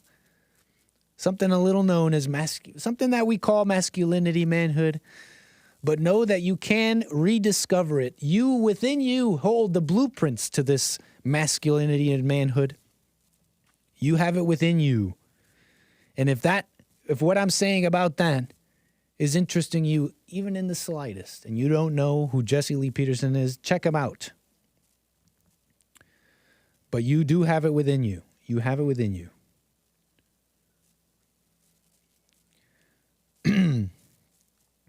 Hey, thank you for the diamond. Henry Ford lives, says, Hake is my spirit animal. I disavow these shekels. Appreciate the support over there on D-Live. Make sure I didn't miss anybody else here. Thank you, thank you. Appreciate the support on Rumble. And the super chats on YouTube. Let me quickly read those before we get to calls. We'll get right to calls here. Skyjack, thank you for the super chat, says, no Bati boys allowed in my foxhole. But in all honesty, I wouldn't distrust them on a mortar squad. Just saying. Right on, Skyjack. Thank you. Sion, thank you for the super chat, says, help, my cat is preggo. I'm a grandma. Your cat is about to have babies? Are you a cat mama? You're about to be a cat grandma, Sion? Thank you, Sion, for the support. What are you guys saying in chat about the show so far? Hold on, Nick. I'm taking notes. You're reading too fast. This is how you have boys first, says Matthew. It's on the right track, that's for sure. This will either get you shot or arrested these days. So true. You may hold her right hand in your right hand, but never the left hand. Nice, nice. I hope you're enjoying the show so far. Hey, spoiler alert. Thank you for the super chat. It says, take my money. I will. I will, spoiler alert. Thank you. Okay, what's next here? Did I make my point here? Because I have a caller I want to get to.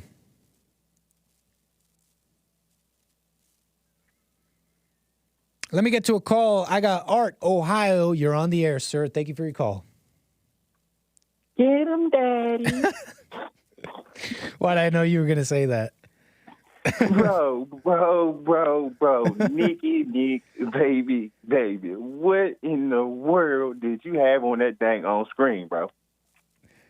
Which one are you talking about? I had a lot of things on the dang on screen that may have had you reacting like this. Okay, first thing first. Go ahead and line that Sanders lady up. Go ahead and get ready to put her picture back on, and then we're gonna go back. We're gonna go back to your big head dude or whatnot, to saying he wasn't going to the war. So them the first thing I want you to go ahead and set those up, because we're going to them right after I say what I'm about to say. The Huckabee and the ladies. The strong firebrand conservative ladies in Arkansas. We got them on deck here. In fact, we're going to get them on screen here as we're talking about this here. Oh, okay. Now, ask the Pharaoh of L.A. if I'm right about this and whatnot.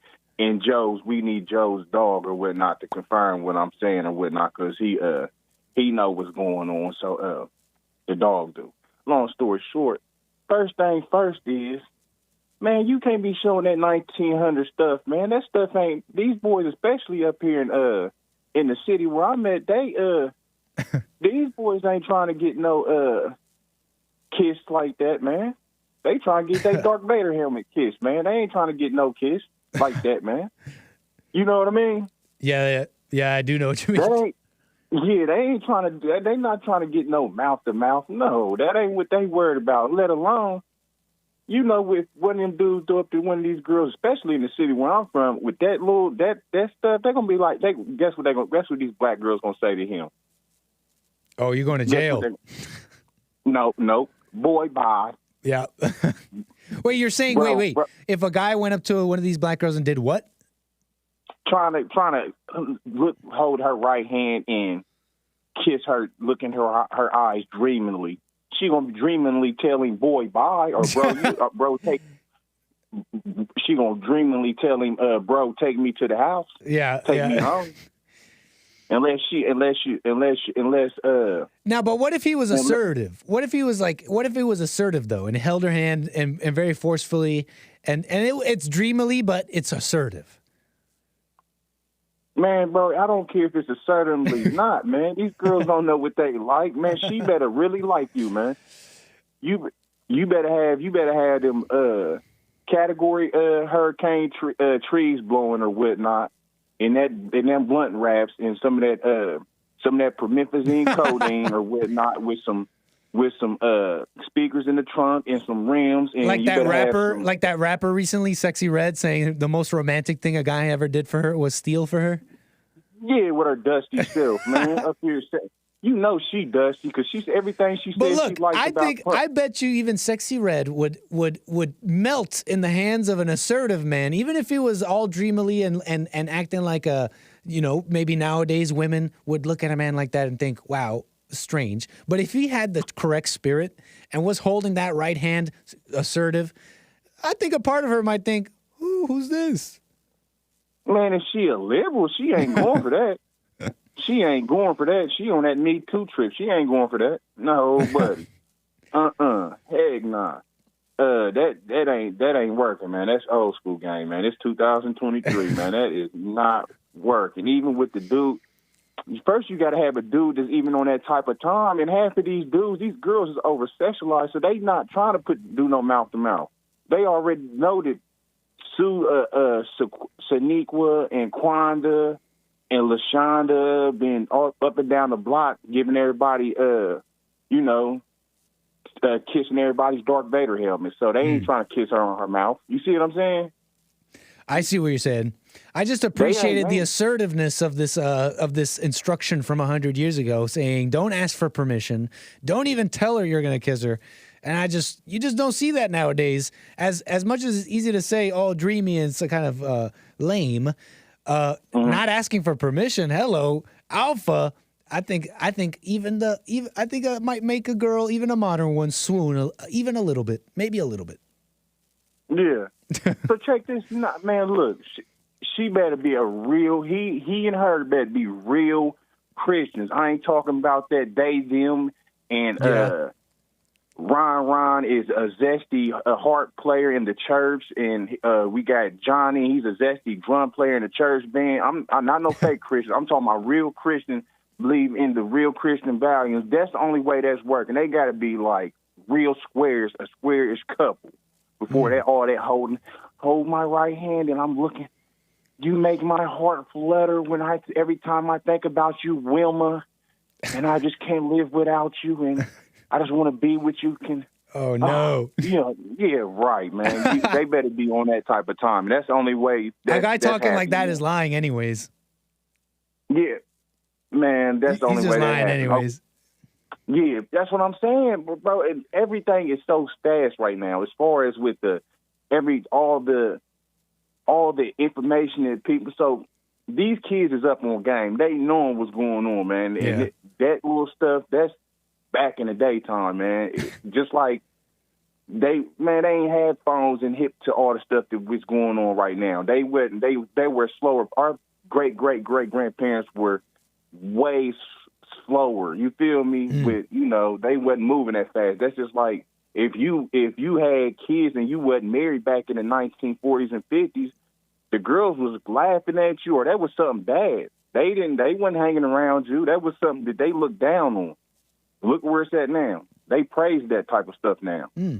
So everything everything that worked back then and was going on back then ain't the same as what's going on right now, and we know it ain't right. I can't disagree with that. I can't disagree with that. So let's go ahead and move on to Sarah Huckabee. Let's go ahead and put them pictures on up there. And I like to based get you to ladies. go ahead. Oh, we're gonna get them on screen. We're gonna get these ladies, the folks. I'm about to show you on screen. Welcome to the new world. Welcome to the new future. So can we get all the ladies on there, and then I want to zoom in to that lady over there, all the way to the right with that mess up in her hair, the black. Oh, I see her. Yeah. The This big one right here. army tank. All the way to the right with the dreads. Yeah. Oh, look at that. Just look at that. Just look. What do we have here? Now, it's got to be a shame. This got to be propaganda. You got all the little skinny, little Caucasian ladies, and then you got the big black army tank with the feathers. What'd you call her? An army tank. Oh, my God. She needed to turn Shout the out to the volume army on tanks. Yeah, she need to turn the volume on them calories down, man. Nah, we ain't cool. Artie, from Ohio, you being mean. She got feelings. I don't care. You need to go in there and feel that treadmill. That's what you need to be doing. This is all this. Everybody else is skinny. She weigh more than all them women on that dang on stage or whatnot. And it's a whole man, bro. That ain't working, bro. She's way more than all them females put together. And then they got it got to be the black one. And then you can't tell me that's propaganda. It had to be the black one, yeah. Yeah. Look at this psyop. And the sad part is that ain't even they're not even lying. That's how most of them look. You see what I'm saying? And should you say anything, you're judging. Yeah, nah, man, that ain't cool, man. Like, you should not be like that, man. Straight up. And the second thing with her is, you notice that she wants to ban speech. That's what she's basically doing right now. She's banning speech. She thinking that she's doing good by banning speech, and she don't understand her and these other ladies that think they doing something. They all up there smiling, and they thinking they doing stuff. You banning speech, which is going to in turn end up banning other things. That's such an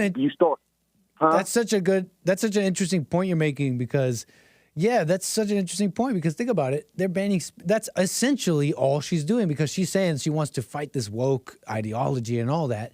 But what she's not really doing that. All she's doing is banning words. And what does that really do? Where do these words come from? They came from your very own citizens in your very own state. It's your own neighbors who repeat these words.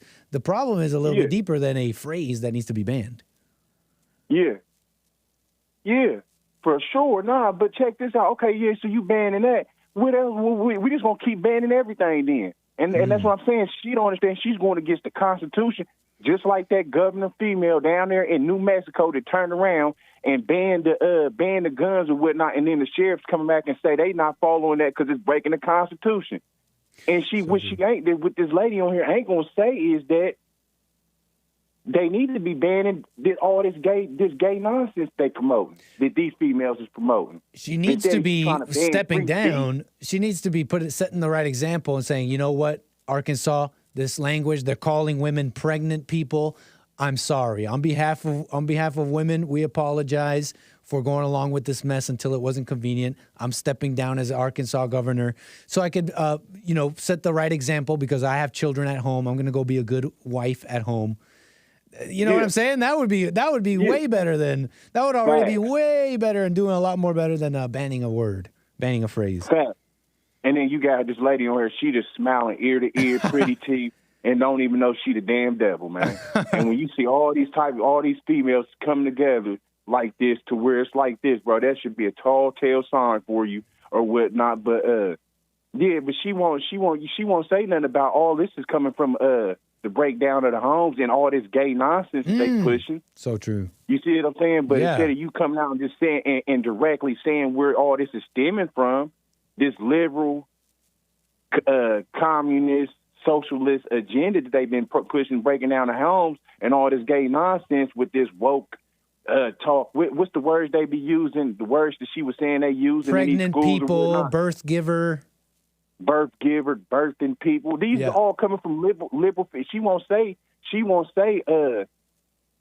Directly say, oh, well, this is coming from the liberal females, because she will be talking about herself. Right. Because you're so right. Because she would then have to take back all the things she said about women's perspective being unique and important and fundamentally different from a man. Yeah. And I'm the first woman and first mother to lead this state. Blah blah blah.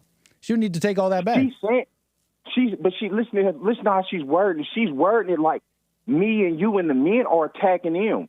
We're the ones that's making these words and putting these words. Y'all pushing this in these schools. All these schools are ran by females. Y'all pushing it, and now you attacking the amendments in the Constitution banning free speech. Now check this out. Think about this, Nick. Now what are these liberal zesty folks gonna do now? They gonna switch the words around and start calling it something else, and now she gonna end up. She set in motion to where you gonna be banning all type of speech. Yeah. Because that's all they're going to do is reposition themselves in basically the schools and these liberals in the LGBT and make new terms up and still have them in the schools. So which she's not addressing the problem and the root of the problem. Mm-hmm. She's basically attacking the Constitution. She's not directly attacking. She basically, this is basically what she's doing. She knows it's like the girl or the girl in class and somebody in the back saying, "Shut up, B word," and she know who said it, but instead of her coming out and being like and directing it towards Susie to call her the B word, she come out and say, "This is the last time I'm gonna tell y'all. Y'all need to stop calling me names or whatnot." No, it ain't y'all. It's Susie that calls you the B word. Put a name in the face on who you talk about. Don't say everybody. Yeah. That's exactly what she's doing. Very well said, and it really shows. It's like a little bit of desperation. It's like, okay, how do I fight woke, and how do I show my voters that I'm fighting woke? Well, let me ban language, but it shows a little bit of desperation, which is oftentimes the females go to. But listen, it's like it shows desperation and it shows a lack of understanding. Because, so what are you saying? What about all the residents and citizens of Arkansas who believe that there are birthing people and all that? You know what I'm saying? Like they're wrong. Obviously, they're obviously propagandized or demoralized to believe such a idiotic thing. But you're the governor of Arkansas. You see what I'm saying?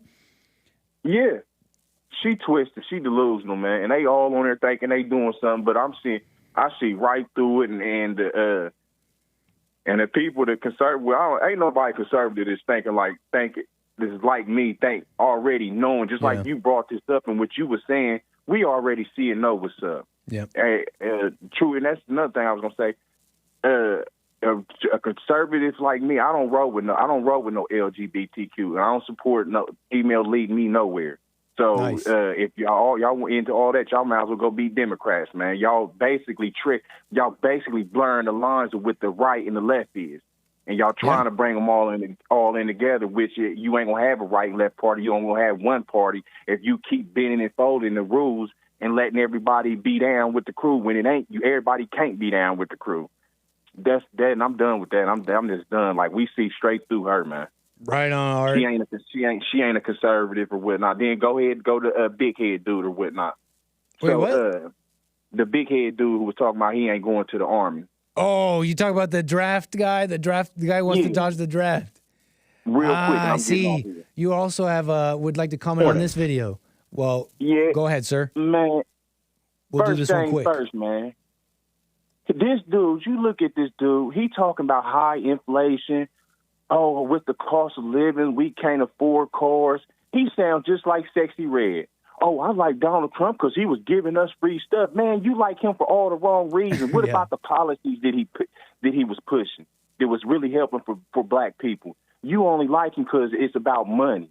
It's about, what he can give you, give me. You don't like him for all the real beneficial reasons that she like him for short-term game instead of long-term game, just hood rat mentality. Yeah. That's why, that's what I'm saying about him. He's stating everything that we already know, but I guarantee you this big head demon voted for it. You see what I'm saying? Yeah. And then he turned around saying that, oh, he ain't going into the draft. Oh, yeah, you going into that draft, boy. You going into that draft, and before you go in I don't want him there, to, but yeah, it's so true. Man, you talking about what you is and what you ain't gonna do. You ain't art. You ain't arty art. Nobody. Straight up, you ain't me, man. We gonna have to put a tape measure around that chrome dome of yours, chrome dome, silver or whatnot, and we gonna measure that helmet out because I know for a fact they ain't got no helmets to go on that big old head. That's the first thing. I gotta make him custom. You got to make a custom helmet for that big old head of his.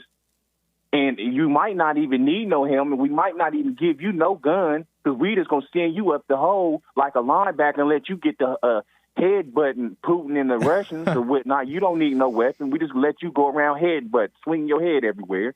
That's the second thing. The third thing is you won't be an Artie Arse platoon with that big old head.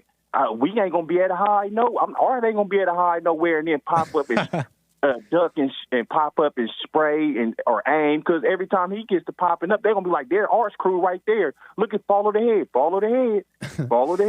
Yeah, man, honestly, you can't do nothing with, for me, it's like I saw the same, and it's like it wasn't tougher or principled. It was just belly aching and cowardice. But at the same time, he doesn't want the war, and I agree with that. So, Yeah, I can't. I mean, I don't neither, but look, I know, but when I see this, it's like, dang, you put this guy in the military. Jeez. Yeah, he's scared. And you know what? Yeah, he's scared. And you know what? A lot of these politicians are scared too. That's why they trying to backpedal or whatnot right now. But it just show you where we at. And the country is very weak. They don't talk themselves into something or whatnot. But yeah, the rest of these people, they tripping. I'm gonna give you another prediction or whatnot. All right, we'll do this quick and move the wheels. Got you. First things first, I keep hearing these people talking about only way they're gonna draft is if we running out of ground troop soldiers or whatnot. And if you like me or whatnot, and you got any type of common sense, you would already know that it would be smart to already get these liberal betas like that dude, already get him the training or whatnot, because it's ahead of time. Be prepared. Already had these type of big head dudes like this and these liberal the zesty one from yesterday, Pill Pop, has them already in training, because you're going to have to deprogram these zesties or whatnot, because I can guarantee you this is going to be a prediction from Art. It's going to be high casualties with the reserves and the regular typical soldiers is already enlisted. This ain't gonna be no regular, we going to war with Saddam or Gaddafi. No, this big time. You on the big stage. This is the Ohio State. This is the big stage. This ain't no small joint right here. This gonna be mass casualties or whatnot. Yes, sir. But that's pretty much my predictions. And the game. Watch your spacing. The game is so, You said mass casualties, so I said watch your spacing. Yeah, that's how you defend against a mass casualty event. Yeah, well, but I'm following what you're saying. I'm picking up what you're putting down. This ain't never been done or seen before. This is biblical stuff, man. This is gonna be biblical stuff. So you gonna have to be prepared. And the only way to be prepared is already know. But the game is sold, not told. They ain't gonna keep using Arta for it or whatnot. Yeah. But I'll catch you later. Thank you, sir. I appreciate you, Nick. Yes, sir. I appreciate your call, Art. Call me again. Yeah, yes, sir. And we rolling with Trump. Oh, yeah. Moving the wheels. Fascinating. I appreciate those calls. Appreciate everybody's calls today and the support, y'all. We're pretty much nearing the end of the show here. But I have the luxury of ending when I want, considering there's no one after me right now. And I don't think the studio is needed at the moment. What day is it today? Today's October 24th. Pretty sure there's no appearances today. I'm sure someone will run in and tell me to end my show if I have to. I have the luxury to keep going here, and I do want to keep going just a little longer because I wanted to end off the show with a little thing here. A little thing I noticed. Maybe two things I noticed. No, one thing I noticed. I'll leave the rest for tomorrow. I came across this little article on the Daily Mail, and it's about Sober October. Anybody doing Sober October? Noticer Nick. Gotta be careful with all that noticing. Anybody do Sober October? Anybody still doing Sober October? Anybody fail Sober October? Sober October, okay? It's a month, 30 days where you are supposed to be totally sober. Okay? You know, and this Daily Mail article is talking about that, Sober October. And it's talking about the benefits of quitting alcohol, okay? 30 days quitting alcohol. And so this whole article is talking about Sober October.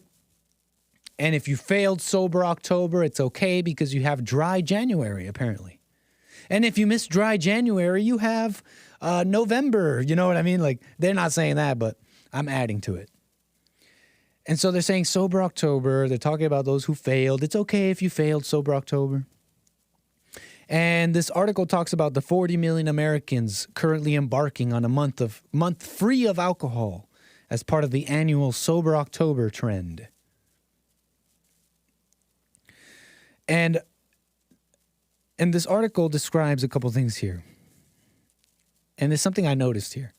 Because the article gets to this part about the benefits and what happens to your body when you ditch alcohol. And I noticed something here. I noticed that this article is all over this article. It's like a big head pat on the people who failed Sober October, telling them it's okay that you failed Sober October, and it's telling them. And I noticed something here. When we get to the section when this article talks about what happens to your body as soon as you give up alcohol or go sober, this article describes how you start getting benefits, health benefits, the minute you stop drinking alcohol, the very minute you stop. And I noticed something similar in other articles. The minute you stop smoking cigarettes, you start getting health benefits. The minute you start quitting this or that. I've seen that phrase repeated, in fact, in a lot of these being sober articles, health articles. They repeat this line of the minute you ditch something, you start getting benefits. So it's okay, you could pick that up, da-da-da. And something I just noticed here, because I'm getting this vibe. I'm getting this impression. That a lot of people feel guilty for failing something like Sober October, for breaking their New Year's resolutions, for failing Dry January, as they call it, for failing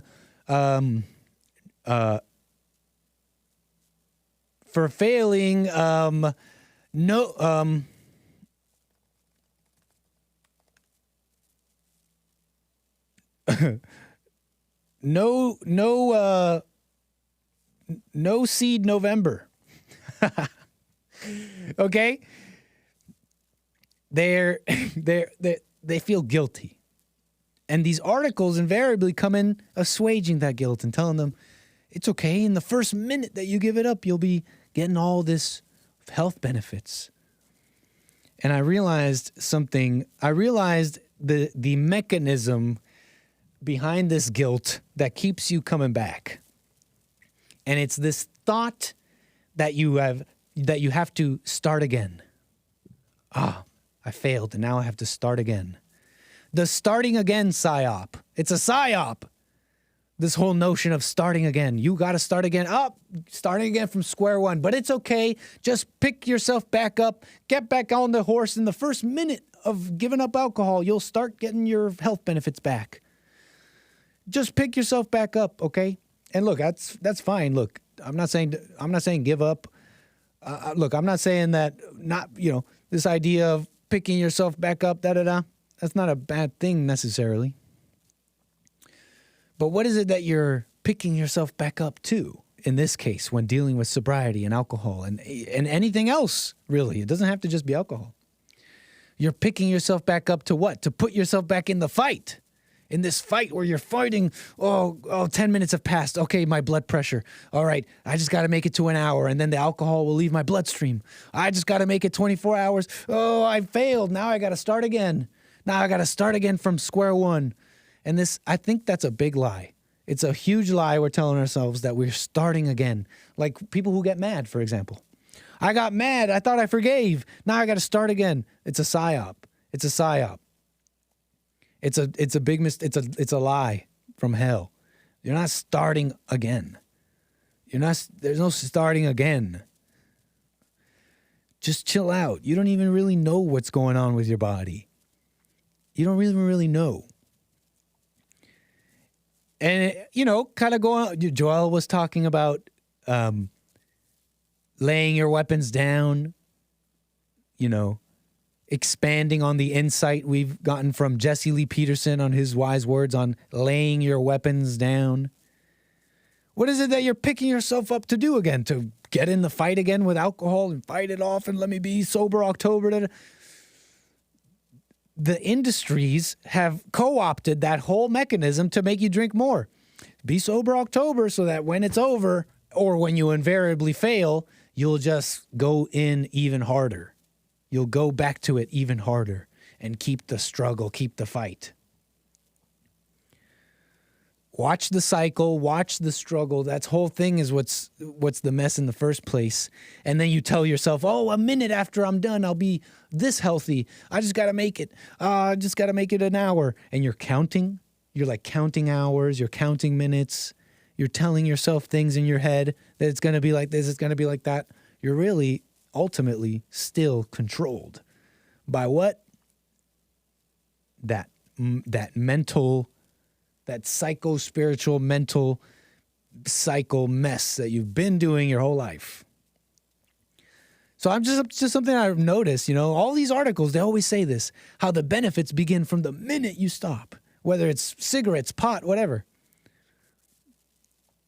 It kind of implies that should you, fall or something, you're back at square one. It's a lie. Don't believe it.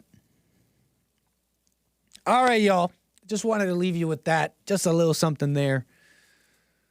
But that's the show. That's the show. That's American Anchor Baby on Tuesday. Appreciate everybody who's been with me today. We had ourselves a nice show, huh? Don't you think? We'll have another one tomorrow. Wednesday, we got more American Anchor Baby coming at you at 12. Do not miss it. Don't miss the Hake Report, JLP Show, Manhood Hour, and all the good things coming out of the network. I appreciate it. All your support. Let me make sure I did not miss any super chats here or Rumble rants or anything else, because you can support me on Rumble, D-Live, and everything.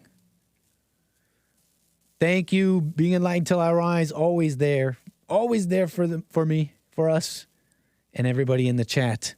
My mods and everybody. How many times will I sign off today, huh? Jeez. Okay, let me just let me say bye.